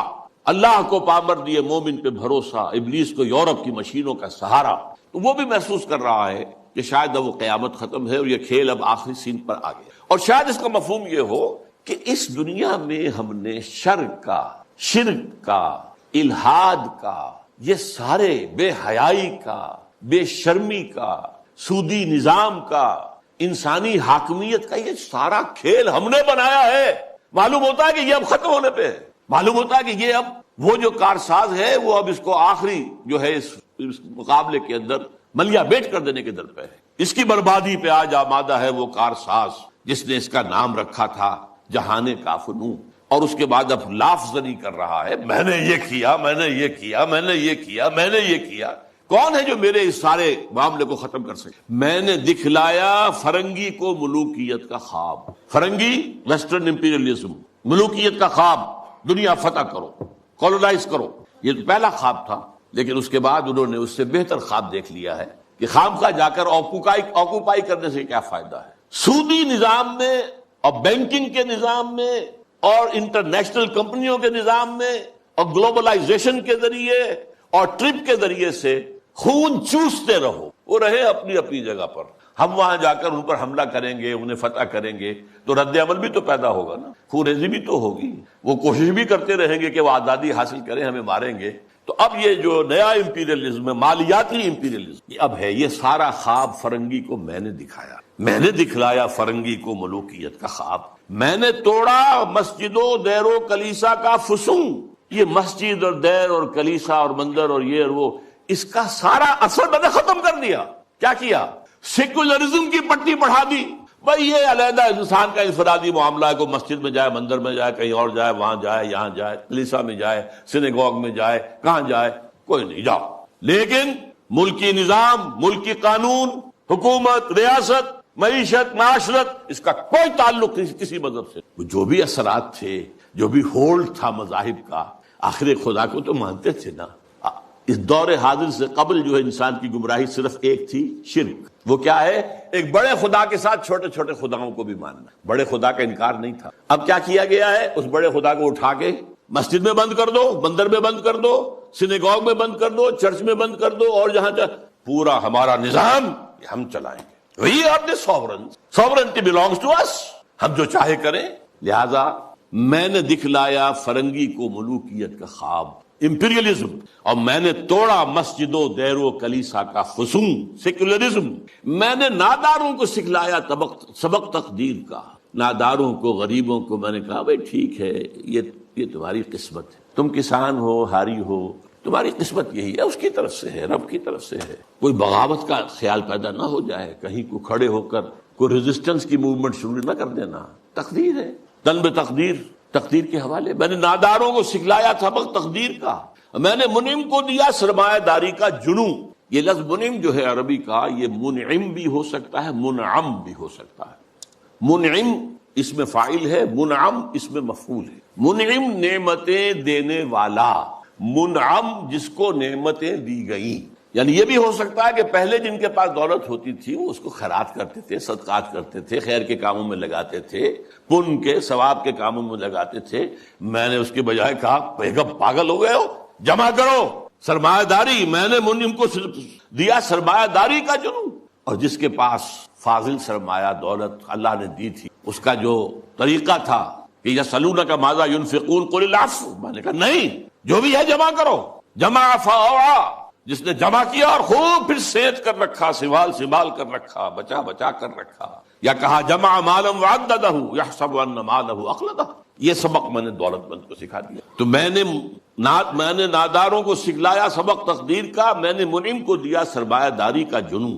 کون کر سکتا ہے اس کی آتش سوزاں کو سرد، جس کے ہنگاموں میں ہو ابلیس کا سودے دروں؟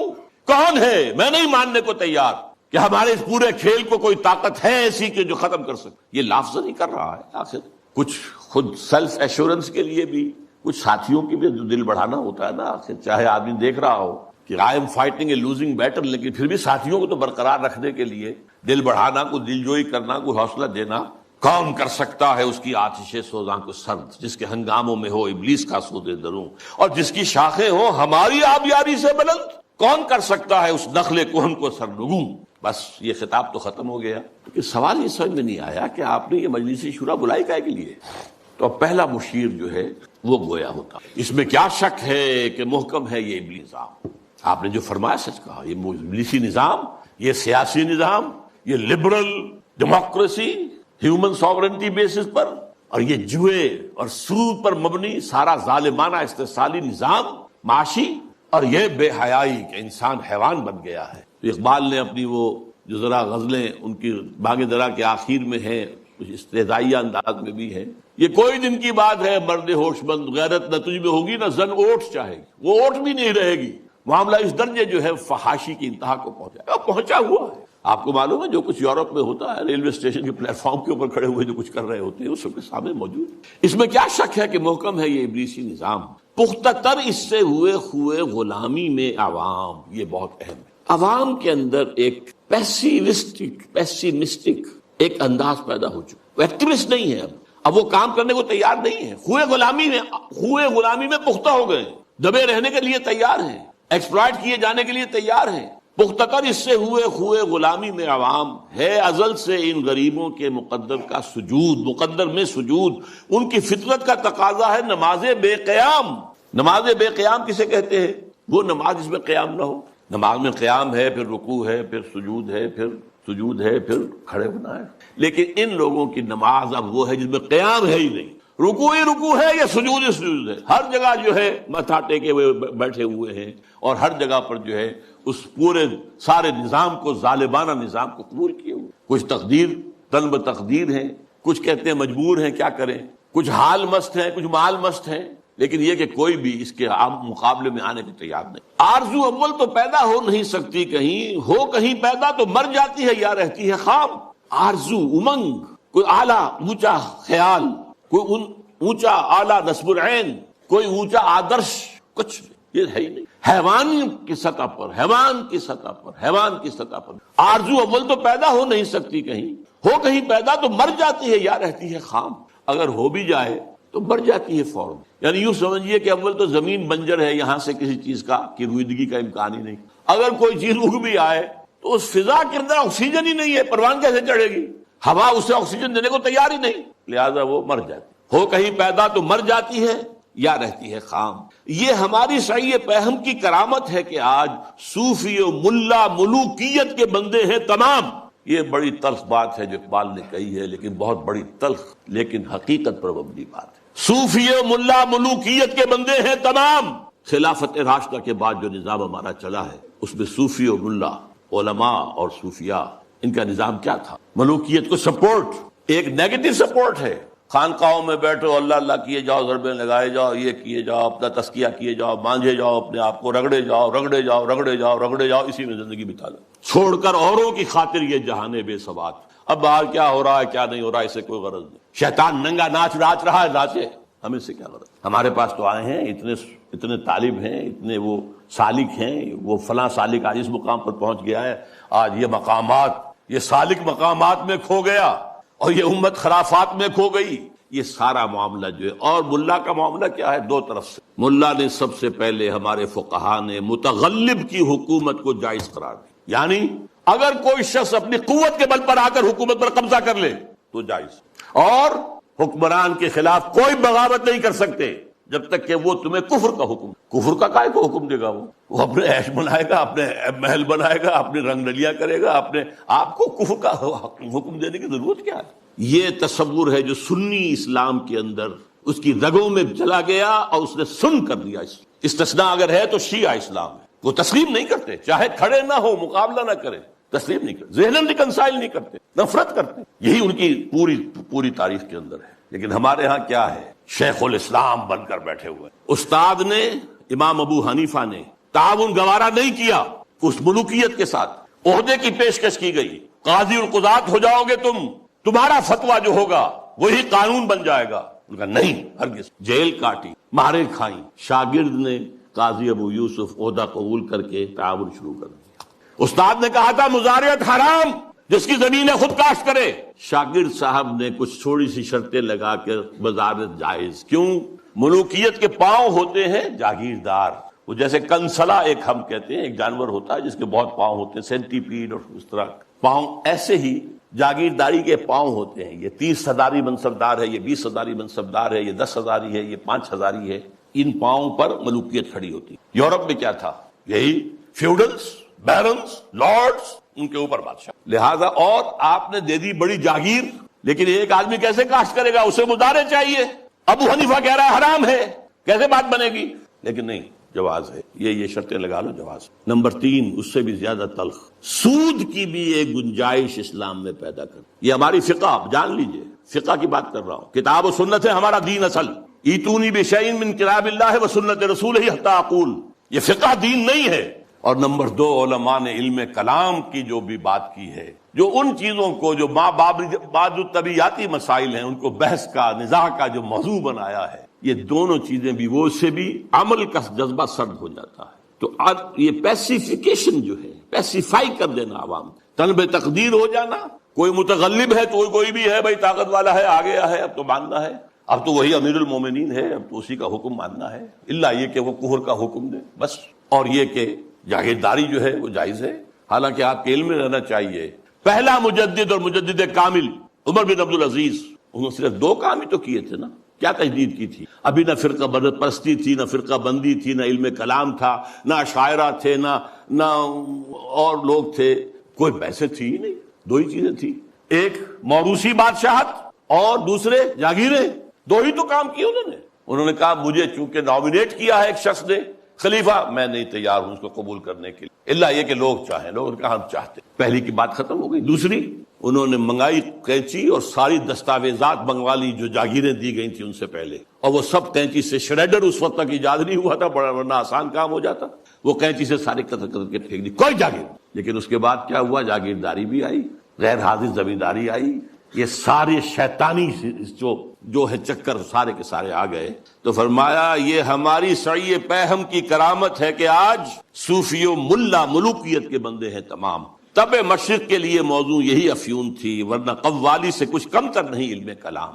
قوالی بھی کیا کرتی ہے؟ آپ کے قواعد عملی کو ختم کر کے سر دھنتے رہی۔ علم کلام بھی یہی کرتا ہے، مسائل، اللہ کی صفات اس کی ذات پر اضافی ہیں یا اس کی ذات کا جز ہیں، صفات حادث ہیں یا قدیم ہیں، اس کائنات کا کیا ہے ربط حادث بالقدیم، یہ کائنات حادث ہے، اللہ کی ذات قدیم ہے، رابطہ کیا ہے ان کا، کیا کنیکشن ہے؟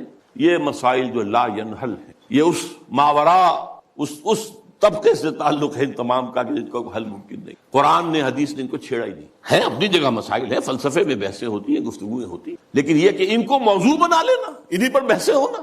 میں صرف تاریخی طور پر آپ کو بتا رہا ہوں، جب ترک قسطنطنیہ کا محاصرہ کیے ہوئے پڑے ہوئے تھے تو آیا صوفیہ جو ان کا سب سے بڑا چرچ تھا، اب بڑی مسجد ہے وہ، وہاں پر مناظرہ ہو رہا تھا کن مسائل پر؟ علماء عیسائیوں کے۔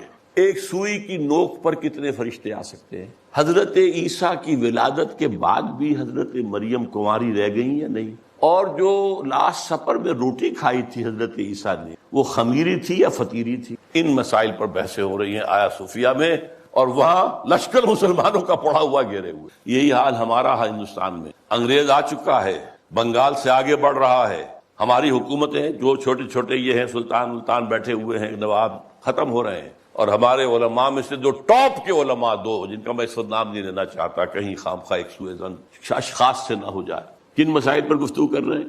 اللہ جھوٹ بول سکتا ہے یا نہیں؟ آپ کے نہیں بول سکتا تو اس کا مطلب اللہ کل شیء قدیر نہیں ہے، اور بول سکتا ہے تو پھر اس کی وہ شان نہیں رہی باقی تنزیہ۔ اللہ کوئی دوسرا محمد بنانے پر قادر ہے یا نہیں؟ اگر ہے تو اس کا مطلب بے نظیر تو نہ ہوئے محمد صلی اللہ علیہ وسلم۔ یہ مسائل بحثیں ہوتی تھی، بڑے علماء، منطقی علماء اس پر بحث۔ تو یہ ہے طب مشرق کے لیے موضوع یہی افیون تھی، ورنہ قوالی سے کچھ کمتر نہیں علم الکلام ہے۔ طواف و حج کا ہنگامہ اگر باقی تو کیا، کند ہو کر رہ گئی مومن کی تیغے بے نعام۔ یہ طواف و حج کا ہنگامہ ہے، 30-40 لاکھ آدمی آ جاتے ہیں، جمع ہو جاتے ہیں۔ وہ اقبال کے زمانے میں تو شاید ابھی 2-3 لاکھ ہی ہوتے ہیں، اللہ عالم۔ بہرحال لیکن یہ کہ مومن کی تیغ تو بے نیام جو ہے رہ گئی ہے، ختم ہو گئی ہے، لہذا کوئی ڈرنے کی ضرورت ہی نہیں۔ کیوں گھبرا رہے ہیں آپ؟ کس کی نومیدی پہ حجت ہے؟ یہ فرمان جدید ہے، جہاد اس دور میں مرد مسلمان پر حرام۔ یہ جو آپ نے مجلس بلائی ہے اور آپ نے اتنا عمدہ انوگرل ایڈریس بھی ادا کیا ہے ہمیں، یہ کس کی طرف سے کوئی نا امیدی کسی بات آپ پر آ گئی ہے؟ نومیدی یا سنگیزی کوئی ہے آپ کے اندر پیدا ہو رہی ہے؟ وہ کون سا سبب ہے؟ کس کی نومیدی پہ حجت ہے؟ یہ فرمان جدید ہے، جہاد اس دور میں مرد مسلمان پر حرام۔ دوسرا بشیر بولتا ہے، خیر ہے سلطانی جمہور کا غوغا کے شر، تو جہاں کے تازہ فتنوں سے نہیں ہے باخبر۔ یہ پہلے مشیر کو مخاطب کر کہہ رہا ہے، تم واقف نہیں ہو دنیا میں جو نئے نئے فتنے اٹھ گئے ہیں، ابلیسیت کو چیلنج کرنے کے لیے بڑی چیزیں آ گئی ہیں۔ اب یہ سلطانی جمہور کا زمانہ آ رہا ہے، ہم نے تو ملوکیت بنائی تھی، بادشاہت بنائی تھی، امپیریلزم بنائی تھی، یہ کیا ہوا ہے؟ یہ بادشاہت ختم ہو رہی ہے، یہ فرینچ ریولوشن آ چکا ہے، یہ کیا ہو رہا ہے؟ سلطانی جمہور، خیر ہے سلطانی جمہور کا غوغا کی شر، تو جہاں کے سارا فتنوں سے نہیں ہے باخبر۔ اس کے جواب میں پہلا مرشد جو کچھ کہہ رہا ہے، میں سمجھتا ہوں یہ ماسٹر پیس ہے اس نظم کا حصہ۔ میں ہوں باخبر، میں جانتا ہوں، مجھے بے خبر نہ سمجھو، مگر میری جہاں بینی بتاتی ہے مجھے، میں جو پوری دنیا کو میں نے دیکھا بھالا ہے، سمجھا ہے، سمجھایا ہے، وہ مجھے بتاتی ہے جو ملوکیت کا ایک پردہ ہو کیا اس سے خطر؟ یہ تو ملوکیت کا ایک پردہ ہے، یہ جمہور کی حاکمیت وہی گند ہے، وہی شرک ہے، وہی کفر ہے، وہی خباثت ہے، وہی غلاظت ہے جو ایک فرد کی حاکمیت۔ کیا فرق پڑا؟ Why do you fear? ہمیں کون چیلنج کر رہا ہے؟ کسی نے خدا کی بات کی ہے؟ مگر میری جہاں بینی بتاتی ہے مجھے جو ملوکیت کا ایک پردہ ہو کیا اس سے خطر؟ ہم نے خود شاہی کو پہنایا ہے جمہوری لباس، جب ذرا آدم ہوا ہے خود شناس و خود نگر۔ یہ تو ہم نے خود بادشاہت کو یہ جمہوری لبادہ اڑا دیا ہے، اس لیے کہ اب انسان ذرا خود شناس، کچھ اپنی حیثیت بھی لگا ہے، سیلف امپورٹنس، سیلف کانشسنس، خود نگر، اپنے حقوق کی بھی نگرانی چاہتا ہے۔ میں بھی کچھ ہوں، صرف بادشاہی تو نہیں ہے۔ اچھا بھائی لڑو، ایک لبادہ اڑا دو، سب کے سروں کے اوپر وہ گندگی تھوڑی تھوڑی بانٹ کے رکھ دو۔ اور یہ ذہن میں رکھ لیجئے، علامہ اقبال کا یہ ویژن بہت گہرا ہے اور بہت عمدہ ہے۔ ہر کجا بینی جہان رنگ و بو، کہ از خاکش بروید آرزو، یا ز نور مصطفیٰ اورا بہاست، یا ہنوز اندر تلاش مصطفیٰست۔ دنیا میں جہاں کہیں بھی تمہیں کوئی نور نظر آئے گا، کوئی خیر، کوئی بھلائی کی بات، جس سے کوئی آرزو جو ہے، وہ جو کہا تھا کہ آرزو اول تو پیدا ہو نہیں سکتی کہیں، وہ آرزو امنگ پیدا ہو انسان کے اندر، یا تو نور مصطفیٰ کا ظہور ہو رہا، یہ وہی روشنی ہے جو مصطفیٰ نے دی تھی صلی اللہ علیہ وسلم، یا ابھی انسان اسی نور مصطفیٰ کی تلاش میں جا رہا ہے۔ یہ جو ڈائلیکٹیکل پروسیس چل رہا ہے دنیا میں،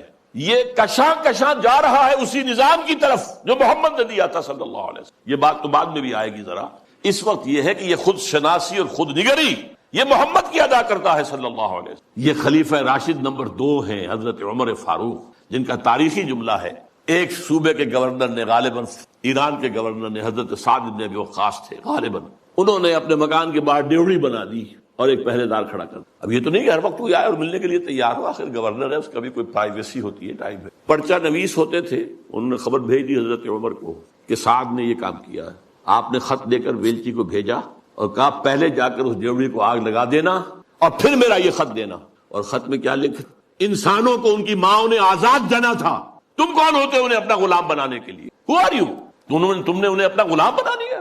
یہ حریت جس کا لوہا مانا ہے ایچ جی ویلز نے، اس نے کوٹ کیا ہے، لا فضل لعربی علی عجمی ولا لعجمی علی عربی ولا لاسود علی احمر ولا لاحمر علی اسود الا بالتقوی۔ کسی عرب کو کسی اجمی پر فضیلت نہیں، کسی اجمی کو کسی عرب پر فضیلت نہیں، کسی گورے کو کسی کالے پر نہیں، کسی کالے کو کسی گورے پر نہیں، سوائے تقوی کے۔ یہ کوٹ کر کے کہتا ہے although the sermons of human fraternity, freedom and equality were said before also, and we find a lot of such sermons in Jesus of Nazareth, but it must be admitted that it was Muhammad sallallahu alaihi wasallam who for the first time in history established a society based on these principles۔ یہ ہے حریت۔ تو کہتے ہیں ہم نے خود شاہی کو پہنایا ہے جمہوری لباس، جب ذرا آدم ہوا ہے خود شناس و خود نگر۔ یہ خود شناسی اور خود نگری محمد کی عطا کردہ ہے صلی اللہ علیہ وسلم۔ کاروبار شہریاری کی حقیقت اور ہے، یہ وجود میر و سلطان پر نہیں ہے منحصر۔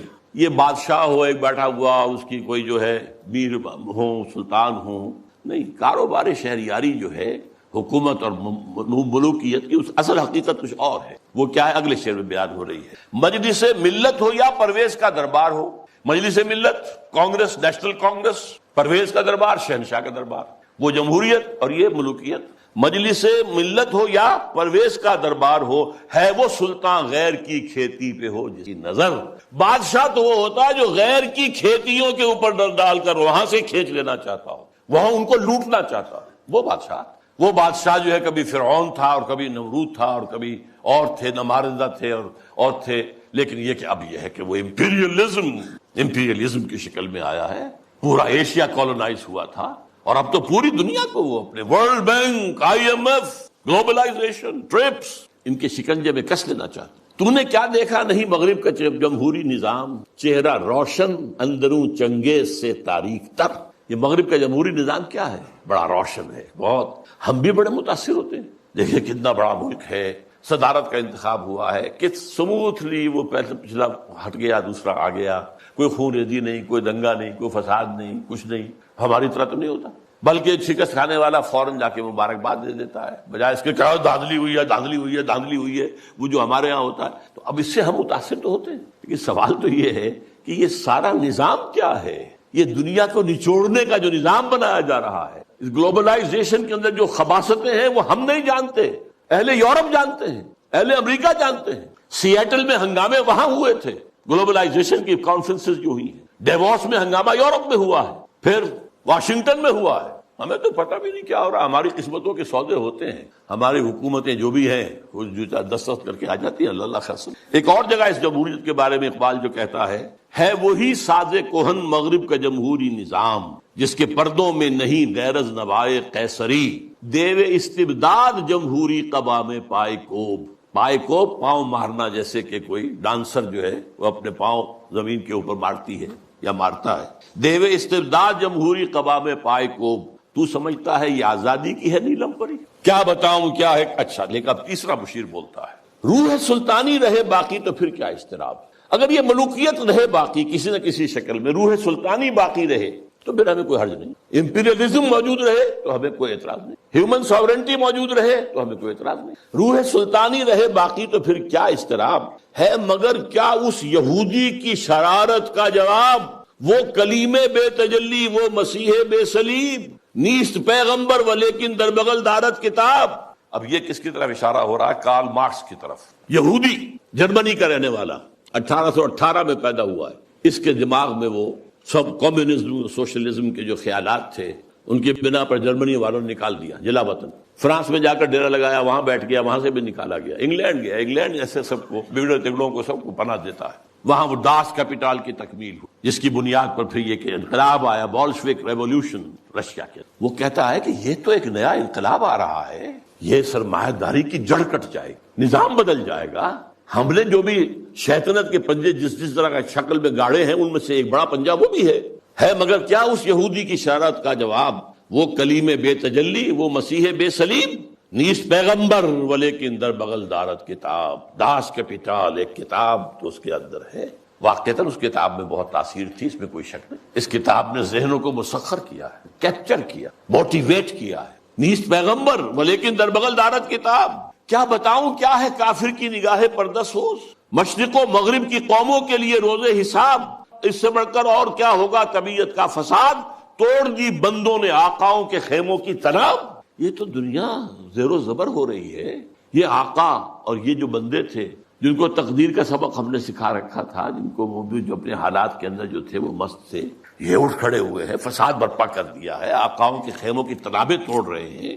اس کا کیا جواب ہے؟ یہ تو ایک بہت بڑا فتنہ ہے جو ہمارے لیے، ابلیسیت کے لیے. اب ایک چوتھے بشیر صاحب آتے ہیں درمیان میں. توڑ اس کا رومت الکبریٰ کے ایوانوں میں دیکھ، آل سیزر کو دکھایا ہم نے پھر سیزر کا خواب. رومت الکبریٰ، روم، دی گریٹ رومن امپائر، اور خاص طور پہ سیزر کا زمانہ. سیزر کے زمانے میں حضرت مسیح پیدا ہوئے اور اسی کا اپوائنٹڈ گورنر پائلیٹس پونٹس جو ہے اس کے ہاتھوں ان کے خیال کے مطابق ان کو سولی دی گئی ہے. تو سیزر کا جو ایک خواب تھا، اس نے جو ایک بڑی سلطنت، بڑی مملکت ایشیا، افریقہ اور یورپ کو اپنے ایک پنجے کے اندر لانے کا خواب دیکھا تھا، وہ ختم ہو گیا تھا. پھر مسلمان آ گئے، گریٹ آٹومان امپائر قائم ہو گئی تقریباً انہی تمام علاقوں پر جن پر کہ رومن امپائر تھی تقریباً. لیکن اب پھر ہم نے آل سیزر ہی کے خاندان سے، نسل سے ایک شخص کو پھر وہی خواب دکھا دیا ہے. اور وہ شخص کون ہے؟ مسولینی.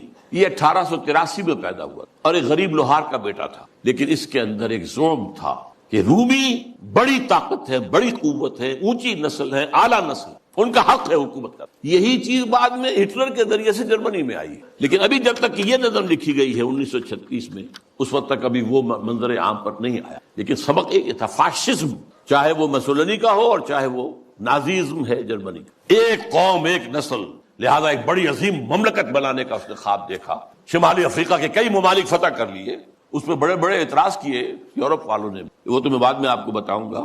لیکن یہ ہے کہ یہ چوتھے مشیر نے کہا کہ ہم نے توڑ پیدا کر دیا ہے. کمیونزم کا راستہ روکنے کے لیے یہ فاشزم آ گیا، تم گھبراؤ نہیں. توڑ اس کا رومت الکبریٰ کے ایوانوں میں دیکھ، آل سیزر کو دکھایا ہم نے پھر سیزر کا خواب، کون بحر روم کی موجوں سے ہے لپٹا ہوا، گاہ بالت چوں سنوبر گاہ نالت چوں رباب، یہ کون ہے جو بحر روم کی موجوں سے لپٹا ہوا؟ بہت بڑا اس نے بحری بیڑا بنایا تھا، شمالی افریقہ کو فتح کرنے کے لیے بحری بیڑے کی ضرورت تھی، اٹلی آخر اسی نے تو فتح کیا تھا لیبیا کو، پھر وہ حبشہ کی طرف آیا، ایریٹریا کی طرف آیا، بڑھ رہا تھا، اس پر جب اعتراض ہو رہا تھا، اگرچہ اس کو تو قتل کر دیا اسی کے جو لوگ تھے اس کی پارٹی کے 1945 میں، بہرحال وہ ایک فلسفہ دے گیا تھا۔ اقبال کی ایک اور نظم ہے، وہ میں تیزی سے آپ کو پڑھ کر سنا دیتا ہوں۔ جب ویسٹ میں بہت تنقید ہوئی مسولینی پر تو جواب میں وہ کہتے ہیں، علامہ اقبال کہتے ہیں مسولینی کی زبان سے، یا مسولینی کہتا ہے علامہ اقبال کی زبان سے، کیا زمانے سے نرالا ہے مسولینی کا جرم، بے محل بگڑا ہے معصومان یورپ کا مزاج۔ یہ معصوم بیٹھے ہوئے انگریز اور یہ فرانسیسی، یہ بڑے معصوم قوم ہے، یہ کہتے ہیں کہ یہ کیا کر رہا ہے مسولینی، یہ کیا جو ہے خوریزی کر رہا ہے، کیا زمانے سے نرالا ہے مسولینی کا جرم، بے محل بگڑا ہے معصومان یورپ کا مزاج، ہے میں پھٹکتا ہوں تو چھلنی کو برا لگتا ہے۔ کیوں؟ چھاج پھٹکتا ہے، چھلنی جو ہے اس کے اندر سے وہ چیز کو نکلتی ہے، میں پھٹکتا ہوں تو چھلنی کو برا لگتا ہے، کیوں؟ ہے سبھی تہذیب کے اوزار، تو چھلنی میں چھاج، میرے سودائے ملوکیت کو ٹھکراتے ہو تم نے کیا توڑے نہیں کمزور قوموں کے زجاج، تم نے لوٹے بے نوا سیرا نشینوں کے خیام، تم نے لوٹی کشت دہقاں، تم نے لوٹے تخت و تاج، پردہ تہذیب میں غارت گری آدم کشی، کل روا رکھی تھی تم نے، میں روا رکھتا ہوں آج۔ یہ ہے مسولینی کا جو موقف تھا جو علامہ اقبال نے بیان کیا۔ بہرحال اب پھر تیسرا مشیر بولتا ہے، میں تو اس کی عاقبت بینی کا کچھ قائل نہیں جس نے افرنگی سیاست کو کیا یوں بے حجاب، کہ میں تو کچھ زیادہ قائل نہیں ہوں اس مسولینی کی کوئی عاقبت اندیشی، یہ ہمارے کام کا آدمی نہیں ہے۔ افرنگی سیاست کو اس طرح بے حجاب کر دیا کہ تم بھی لٹیرے ہو، تم نے بھی خوریزیاں کی ہیں، تم نے بھی ملک لوٹے ہیں، تم نے بھی لوگوں کے خون چوسے، میں کر رہا ہوں تو کون سا نیا جرم ہے؟ کیا زمانے سے نرالا ہے مسولینی کا جرم؟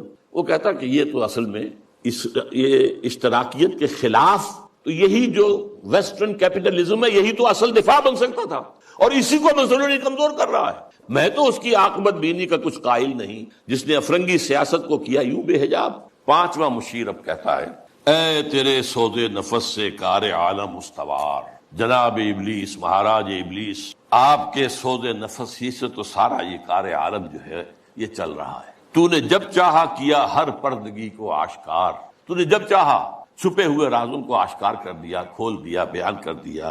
آب و گل تیری حرارت سے جہان سوز و ساز، یہ جو آب و گل کا عالم ہے، یہ زمین اور پانی، اسی سے سب کچھ بنا ہے نا۔ وَمِنَ الْمَاءِ خَلَقْنَا مِنَ الْمَاءِ كُلَّ شَيْءٍ حَيٍّ، یہ ساری چیزیں یہیں سے پیدا ہوئی ہیں، پانی اور مٹی، من تین، قرآن کہتا ہے۔ آب و گل تیری حرارت سے جہان سوز و ساز، ابلہ جنت تیری تعلیم سے دانائے کار۔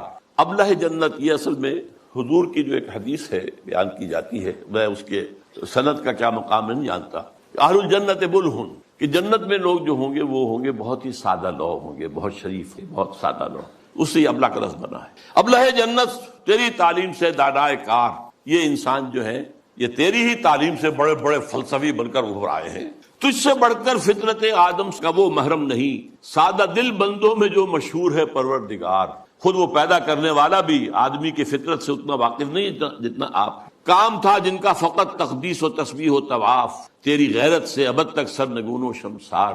یہ جو فرشتے جو تھے، یہ جو سارا ان کا کام ہی جو تھا ہمیشہ کے لیے تقدیس و تسبیح و طواف جو ہے، اب یہ تیری غیرت کی وجہ سے ابد تک سرنگون و شمس۔ ایک نظم ہے بال جبریل کے اندر اقبال کی کہ حضرت جبریل کہتے ہیں ہمدم دیرینا کیسا ہے جہان رنگ و بو، اور ابلیس کہتا ہے سوز و ساز و درد و داغ و جستجو و آرزو۔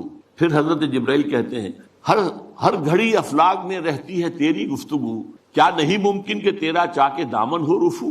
تو نے جو اللہ کے حکم سے سرتابی کی تھی، اپنے اس دامن کو اگر دوبارہ سی لے، رفو کر لے، تو پھر تیرا مقام جو ہے وہ ہو سکتا ہے بلند۔ اس میں وہ کہتا ہے اے جبریل تو واقف نہیں اس راز سے، کر گیا سرگشت مجھ کو سرمست مجھ کو ٹوٹ کر میرا صبح۔ یہ جو میں نے عالم بنایا ہے، اس میں جو کچھ کھیل میں دیکھ رہا ہوں، جو تماشے کر رہا ہوں، جو میرے یہاں پر اداکار جو ہیں کام کر رہے ہیں، میں جن کی پتلیوں کی طرح سے جنہیں نچا رہا ہوں، یہ میرے لیے بہت دلچسپ ہے۔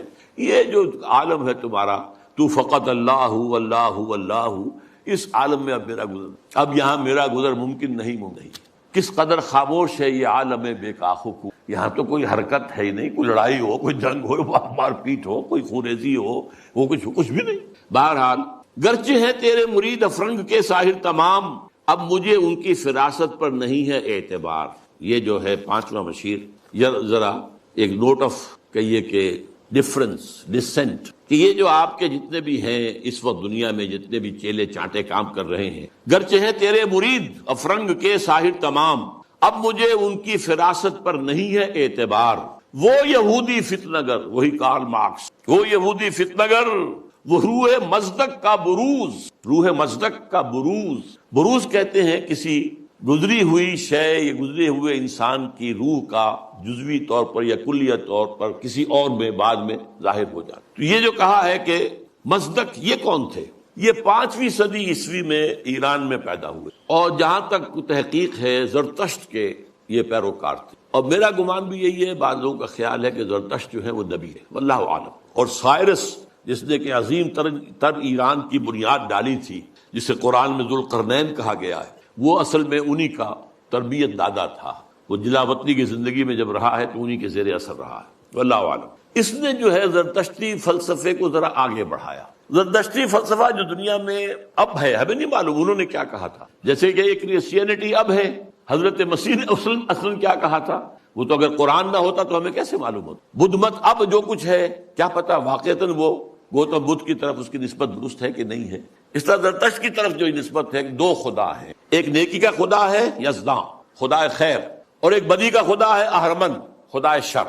البتہ اس کے اوپر بھی ایک خدا کو مانتا ہے، خدائے گاں، یعنی ان دونوں خداؤں پر بھی ایک خدا ہے۔ یہ وہی ہے معاملہ کہ ہر جو مشرکانہ نظام ہوتا ہے اس میں ایک بڑے خدا کو مان کر اس کے نیچے چھوٹے چھوٹے خدا کو مانا جاتا ہے، لیکن بڑے خدا کو مانتے ہیں۔ اللہ عرب میں ایک ہی تھا، آلہہ بے شمار تھے، اللہ ایک۔ یورپ میں چاہے وہ گریک سویلائزیشن تھی یا رومن، کیپٹل جی سے لکھے جانے والا گاڈ وہ ایک ہی تھا، اومنی پوٹنٹ، اومنیشینٹ، اومنی پریزنٹ، علی کل شیء قدیر، بکل شیء علیم، اور جہاں ہر جگہ موجود۔ لیکن نیچے گاڈز اینڈ گاڈیسز جو ہیں وہ چھوٹے جی سے لکھی جائے گی، گاڈز اینڈ گاڈیسز، یہ بے شمار۔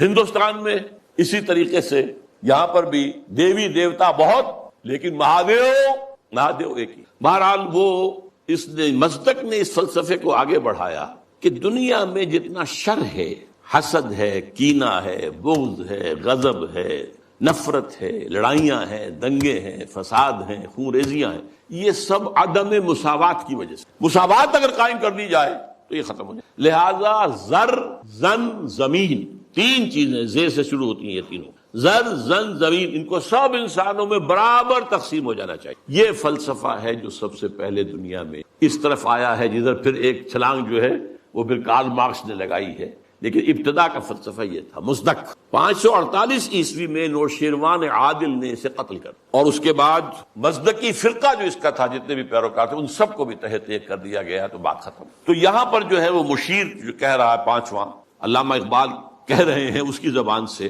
کہ وہ یہودی فتنہ گر، وہ روح مصدق کا بروز، ہر قبا ہونے کو ہے اس کے جنوں سے تار تار، زاغ دشتی ہو رہا ہے ہم سر شاہین و چرخ۔ یہ جنگلی کوے جو ہے یہ شاہین اور شکروں کے برابر ہو رہے ہیں، کاشتکار زمیندار کے برابر ہو جائے گا، مزدور کارخانے دار کے برابر ہو جائے گا۔ کیا ہونے چلا ہے، کیا ہو رہا ہے، کیا قیامت آ رہی ہے؟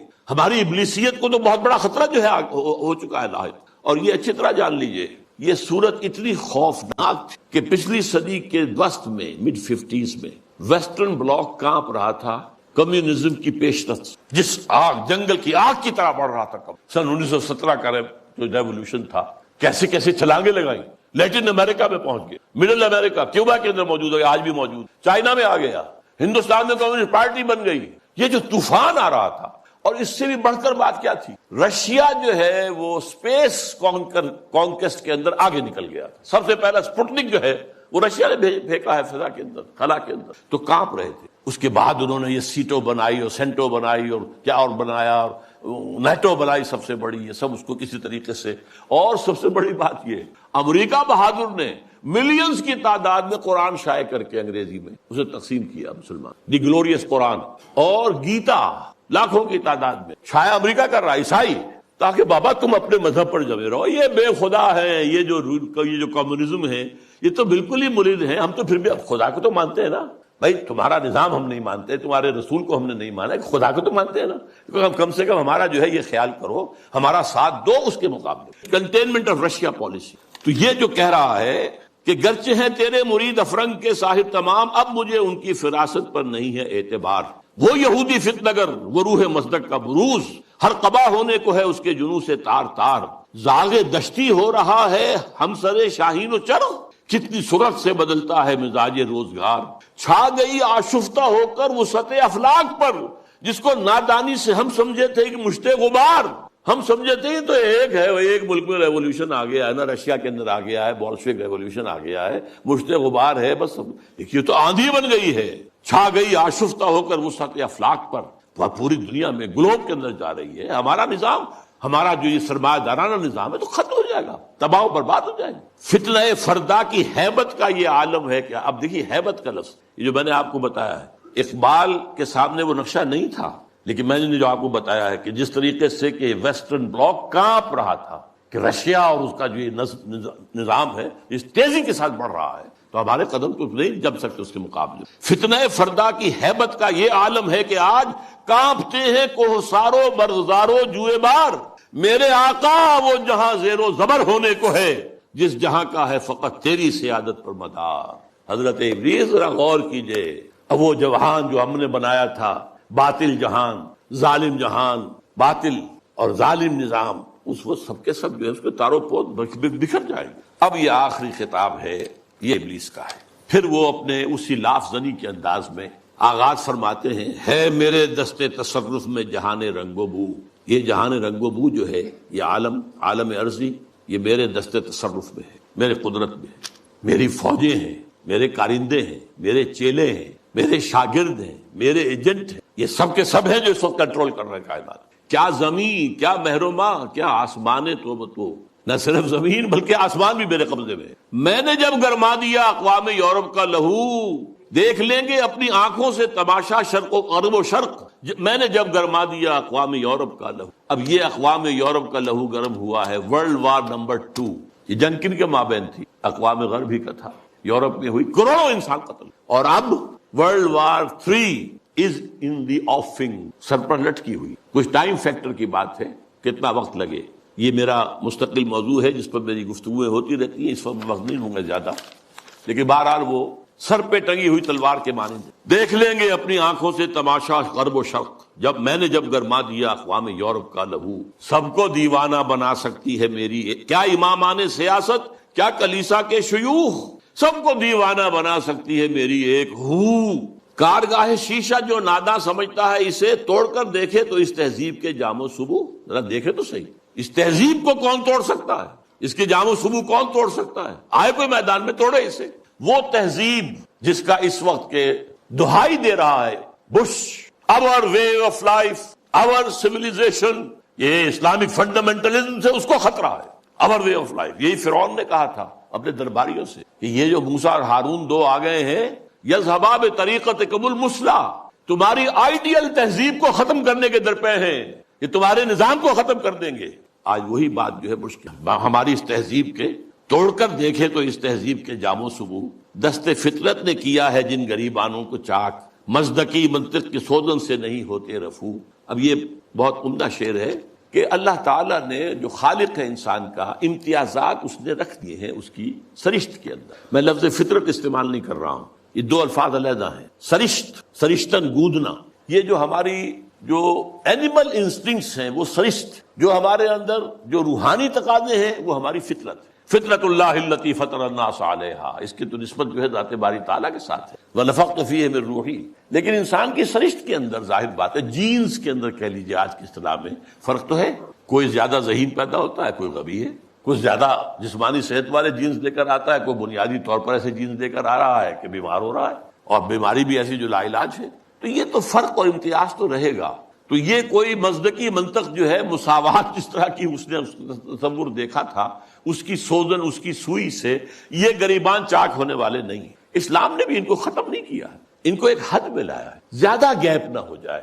ابھی ایک علیحدہ موضوع ہو جائے گا اسلام کا معاشی نظام کیا ہے، اس نے دو چیزوں کو زنجیر، دو جنوں کو زنجیر ڈال دی، سود اور جوا، اور دو مزید جنسی جذبات کو بھڑکا کر کوئی آمدنی اور منشیات کو فروغ دے کر آمدنی، چار چیزیں نکال دیجئے تو ویسٹرن کیپٹلزم اسلامی نظام بن جائے۔ Private ownership, private enterprise, personal initiative, demand and supply, hire and fire, یہ سارے اصول جو ہیں، مارکیٹ اکانومی، یہ سب اسلام میں بھی ہے۔ بس یہ ہے کہ یہ سود کے ذریعے سے یہ جو سرمایہ کاری ہے یہ سرمایہ داری بن جاتی ہے۔ جیسے وہ آکاش بیل ہوتی ہے، درخت کے اوپر چھا گئی اور اس پورے درخت کی جو جتنی بھی اس کے اندر توانائی تھی کھینچ لیا اس وہ پھر سرمایہ داری بن جاتی۔ جوا، اسٹاک ایکسچینج، ایک ہینڈل جو ہے ادھر سے ادھر کیا اور کریش ہو رہا ہے، مارکیٹ کریش ہو، بلینز اینڈ بلینز گون، اور وہ صرف ایک لیور کو کھینچنے کی بات ہے۔ یہ ساری چیزیں آپ کے علم میں۔ دست فطرت نے کیا ہے جن غریبانوں کو چاک، مزدکی منطق کے سوزن سے نہیں ہوتے رفو، کب ڈرا سکتے ہیں مجھ کو اشتراکی کوچہ گرد، یعنی تم جن سے گھبرا رہے ہو یہ مجھے تو نہیں ڈرا سکتے، مجھے ان سے کوئی خوف نہیں۔ یہ پریشاں روزگار آشفتہ مغز آشفتہ ہوں، یہ تو دیوانے قسم کے کچھ لوگ ہیں، ان کے خیالات بھی دیوانگی کے ہیں۔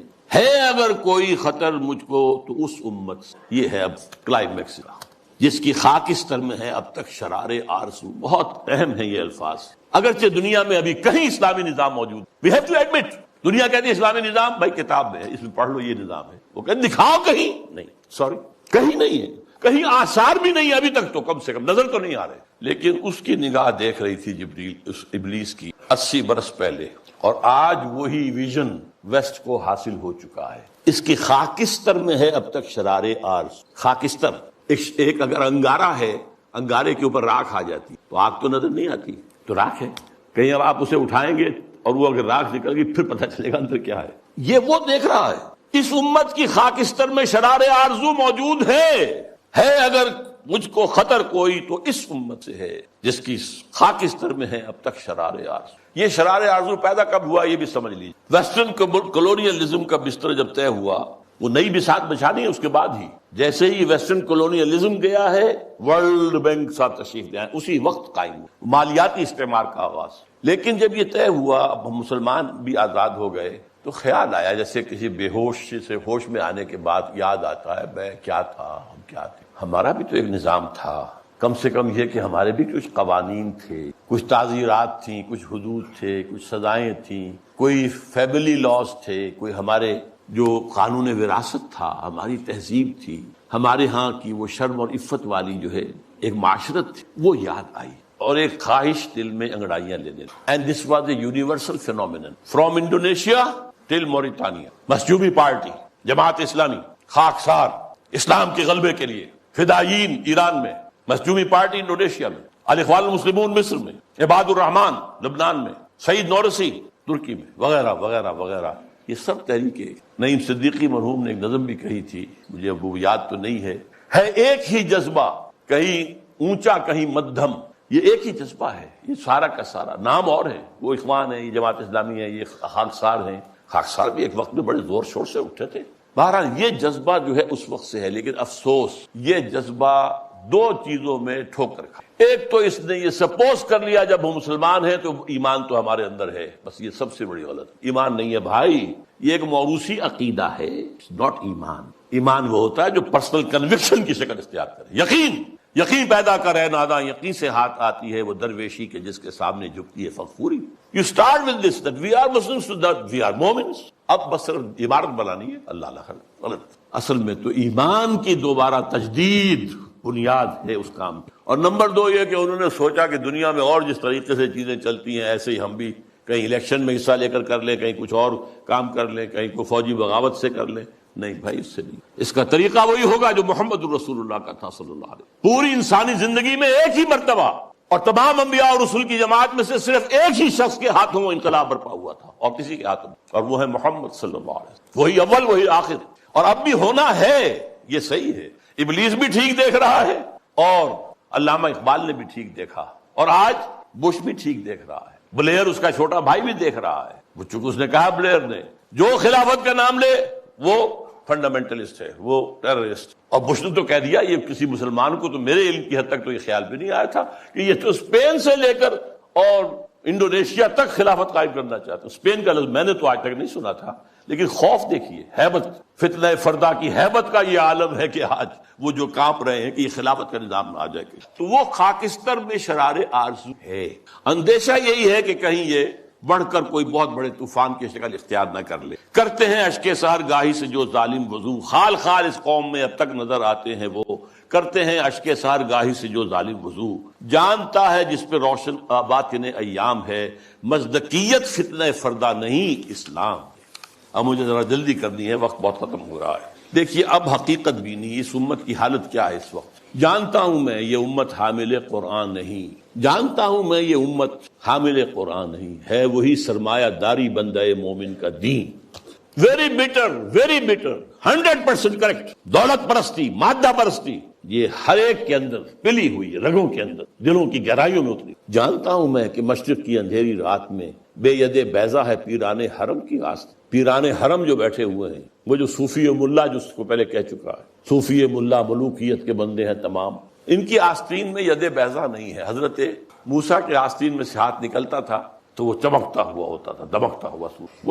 وہ نہیں ہے. بے ید بیضا ہے پیران حرم کی آستین. عصر حاضر کے تقاضاؤں سے ہے لیکن یہ خوف، ہو نہ جائے آشکارا شر پیغمبر کہیں. یہ اہم ترین شعر ہے اس نظم. میں نے آپ سے کہا تھا اقبال کے وہ دو اشعار، ہر کجا بینی جہان رنگ و بو، کہ از خاکش بروید آرزو، یا زنور مصطفیٰ اورا بہاست، یا ہنوز اندر تلاش تفاس. یہ جو ڈائلیکٹیکل پروسیس چل رہا ہے ہسٹری کا، یہ اصل میں کیا جا رہا ہے؟ ایک چیز پیدا ہوئی، اس کا رد عمل پیدا ہوا، اس کے بعد ان دونوں میں تصادم ہوا، پھر دونوں سے ایک مل کر ایک نظام وجود میں آ گیا. پھر اس کے اندر جو خرابی ہے وہ ظاہر ہوئی، اس نے اپنے رد عمل کو جنم دیا. Thesis, antithesis, synthesis. یہ سنتھیسس پھر تھیسس بن گیا، پھر اینٹی تھیسس، پھر سنتھیسس. واقعہ یہ ہے کہ نوع انسانی رفتہ رفتہ جا رہی ہے اس ڈائلیکٹیکل پروسیس کے تحت بھی اسی نظام کی طرف جو محمد نے عطا کیا صلی اللہ علیہ وسلم. وہ کہتا ہے اس سے خوف ہے، امت میں دم نہیں ہے. اس کا قول ہے یہ اللہ کرے گا اس امت میں جہاں پیدا ہو جائے گی. لیکن کہہ وہی رہا کہ میں جانتا ہوں میں یہ امت حامل قرآن ہے وہی سرمایہ داری بندہ مومن کا دین. جانتا ہوں میں کہ مشرق کی اندھیری رات میں بے ید بیضا ہے پیران حرم کی آستین. عصر حاضر کے تقاضاؤں سے ہے لیکن یہ خوف. دیکھیے ملوکیت، امپیریلزم، شہنشاہیت کے جواب میں رد عمل میں انقلاب آیا فرانس کا، جمہوریت آ گئی. جمہوریت چونکہ اللہ کی ہدایت سے تو مستفید نہیں ہے، یہ تو مادہ، اندھا مادہ جو ہے وہ ایکشن پیدا کر رہا ہے. اس کے اندر وہ جو دولت پرستی تھی، سود رہا، پھر انڈسٹریل ریولوشن آ گیا تو وہ سرمایہ داری بن گئی. ایک لعنت سے چھٹکارا پایا، دوسری لعنت میں گرفتار. فیوڈل لارڈ سے آزاد ہوئے، کارخانے دار اس کے غلام ہوئے. اس کے رد عمل میں کمیونزم آیا، ایک پارٹی ڈکٹیٹرشپ آ گئی. اب وہ بھی ختم ہوا. اب کہاں آئے گا؟ اب انسان دو راہ پر کھڑا ہے، کہاں جائے گا؟ فوکویاما کہتا ہے اینڈ آف ہسٹری. تاریخ انسانی کے اندر جو سب سے اونچا مقام ہو سکتا تھا ہم حاصل کر چکے. کمیونزم کا خاتمہ ہو گیا، اب کوئی نظام ہمارے مد مقابل آ ہی نہیں سکتا. اس کا ایک جواب لکھا ہے تو ہمارے پاکستان کے ہی عابد اللہ جان، اینڈ آف ہسٹری کی جواب میں اینڈ آف ڈیموکریسی کتاب لکھی. مغربی جمہوریت ختم ہو گئی ہے، مغربی جمہوریت ختم ہو گئی ہے. اس کے دلائل، اس کے شواہد تفصیل کے ساتھ اس کی کتاب کو پڑھی. اور اب اسلام جو آئے گا سنتھیسس ہوگا، اب وہ ہوگا اسلامی جمہوریت، اسلامی سوشلزم میں جو خیر تھا وہ بھی اسلام کے اندر ہے. خیر یہی تھا نا کہ ہر ایک کے لیے بنیادی ضروریات جو ہے فراہم کر دی جائیں. یہ تو اسلام میں ہے. ہم نے نہیں کیا تو ہم مجرم ہم ہیں. اسکینڈینیوین سوشلزم اپنی ٹاپ کے اوپر کھڑا ہوا ہے، لیکن اسلام کا سوشلزم اس سے کہیں آگے جائے گا. جمہوریت ٹاپ کی، جہاں ایک بوڑھی عورت جو ہے وہ ٹوک سکتی ہے امیر المومنین عمر فاروق کو رضی اللہ تعالیٰ عنہ. ایک شخص ان سے احتساب کر سکتا آپ کا کرتا کیسے بنا ہوا یہ بتائیں، کہاں سے آیا کپڑا؟ یہ خواب وہ تو اسلام میں ہے. لیکن یہاں جیسا کہ میں نے کہا اسلامی جمہوریت ہوگی، اللہ کی حاکمیت کے تحت عوامی خلافت، اسلامی سوشلزم ہوگا، ہر ایک کی بنیادی ضروریات کی کفالت زکوٰۃ کے نظام کے ذریعے. یہ نظام ہے. تو عصر حاضر کے تقاضاؤں سے ہے لیکن یہ خوف، ہو نہ جائے آشکارا شرع پیغمبر کہیں.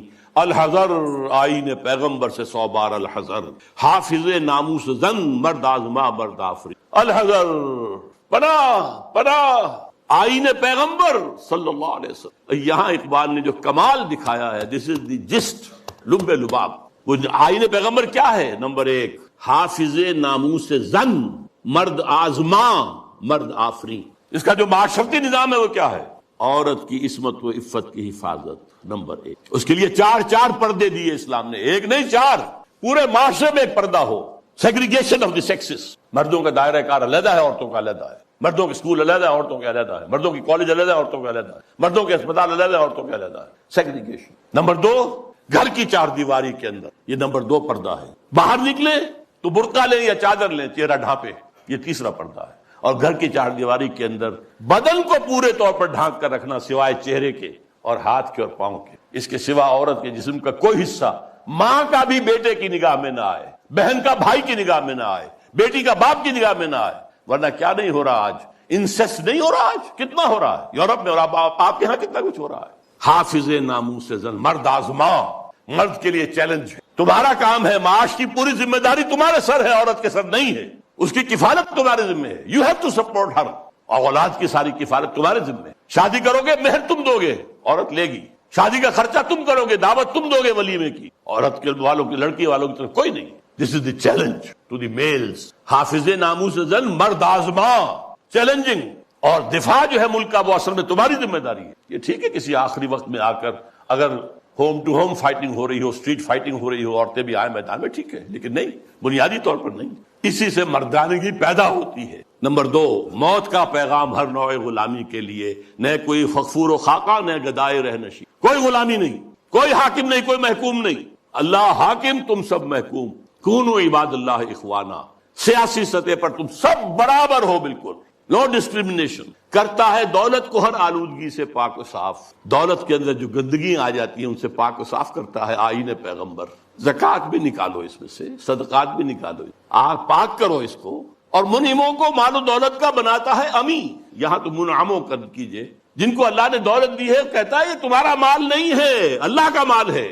ای امانت چند روزہ نزدماس، در حقیقت مالک ہر شے خداست. یہ تو امانت ہے، جو مالک ہے اس کی مرضی کے مطابق تصرف کرو گے. اور اس سے بڑھ کر کیا فکر و عمل کا، اس سے بڑھ کر اور کیا فکر و عمل کا انقلاب. بادشاہوں کی نہیں، اللہ کی ہے یہ زمین. دیکھ خدایا یہ زمین تیری نہیں، تیری نہیں، تیرے آبا کی نہیں، تیری نہیں، میری نہیں، اللہ کی زمین. اصول کیا ہے؟ کوئی بنجر زمین کہیں پڑی ہے، جو اس کو قابل کاش بنا لے گا وہی مالک ہو جائے گا. اور اگر کاش نہیں کرے گا، 3 سال اگر گزر گئے تو ختم، ملکیت ختم. اور جس کی زمین ہے خود کاشت کرے. یہ میں پہلے بیان کر چکا ہوں. امام ابو حنیفہ، امام مالک، دونوں کا موقف. اب کیا کہہ رہا ہے دیکھیے. چشم عالم سے رہے پوشیدہ یہ آئین تو یہ آئین انسانوں کے نگاہوں کے سامنے آنا نہیں. اسے روکو. ذرا سی جھلک دکھانے کی امید ہو گئی افغانستان میں اس ابلیس اور ابلیس کے چیلوں نے نپ دی ایول ان دی بڈ. ختم. جھلک ہو گئی تھی، تھوڑی سی جھلک تھی. پورے افغانستان میں امن و امان ہو گیا تھا. یہ غنیمت ہے کہ خود مومن ہے محروم یقین. ہمارے لیے یہ بات ہے قابل اطمینان کہ مومن ہی کو یقین نہیں ہے کہ میرے پاس یہ نظام ہے، یہ نظام واقعی اچھا ہے. یہاں تو کہتے ہیں سود کے بغیر کوئی نظام چل ہی نہیں سکتا، معاش معیشت کا کوئی نظام ممکن ہی نہیں ہے. یہ ہمارے ہاں سب کہتے ہیں. وہ سارا نظام جو ان کا جو ہے وہ جادو وہ ہے جو سر چل کر بول رہا ہے یہی بہتر الہیات میں الجھا رہے، یہ کتاب اللہ کی تعویلات میں الجھا رہے. اسی میں لگائے رکھو اسے. اس میں یہ مفہوم اور اس کے اندر یہ مفہوم اور اس میں سے نکالو اور بال کی کھال اتارو، اس میں لگائے رکھو. توڑ ڈالے جس کی تکبیریں تلس میں ششجہات، ہونا روشن اس خدا اندیش کی تاریک رات. یہ خدا کا تصور رکھنے والا جو ہے، اس کی رات جو تاریک ہے وہ کہیں روشن نہ ہو جائے، صبح نہ طلوع ہو جائے، کیونکہ پھر اس کی تکبیریں جو ہیں ششجہات، 6 جو ڈائمنشنز ہیں ان سب کو جو ہے توڑ کے رکھ دے. اب وہ مسائل کیا ہیں ان میں الجھاؤ؟ یہ اقبال کے خاص زمانے کے مسائل تھے. ابن مریم مر گیا یا زندہ جاوید ہے؟ حضرت مسیح فوت ہو چکے، سولی چڑھ چکے یا نہیں، آ کر کشمیر میں دفن ہو گئے یا کیا ہوا؟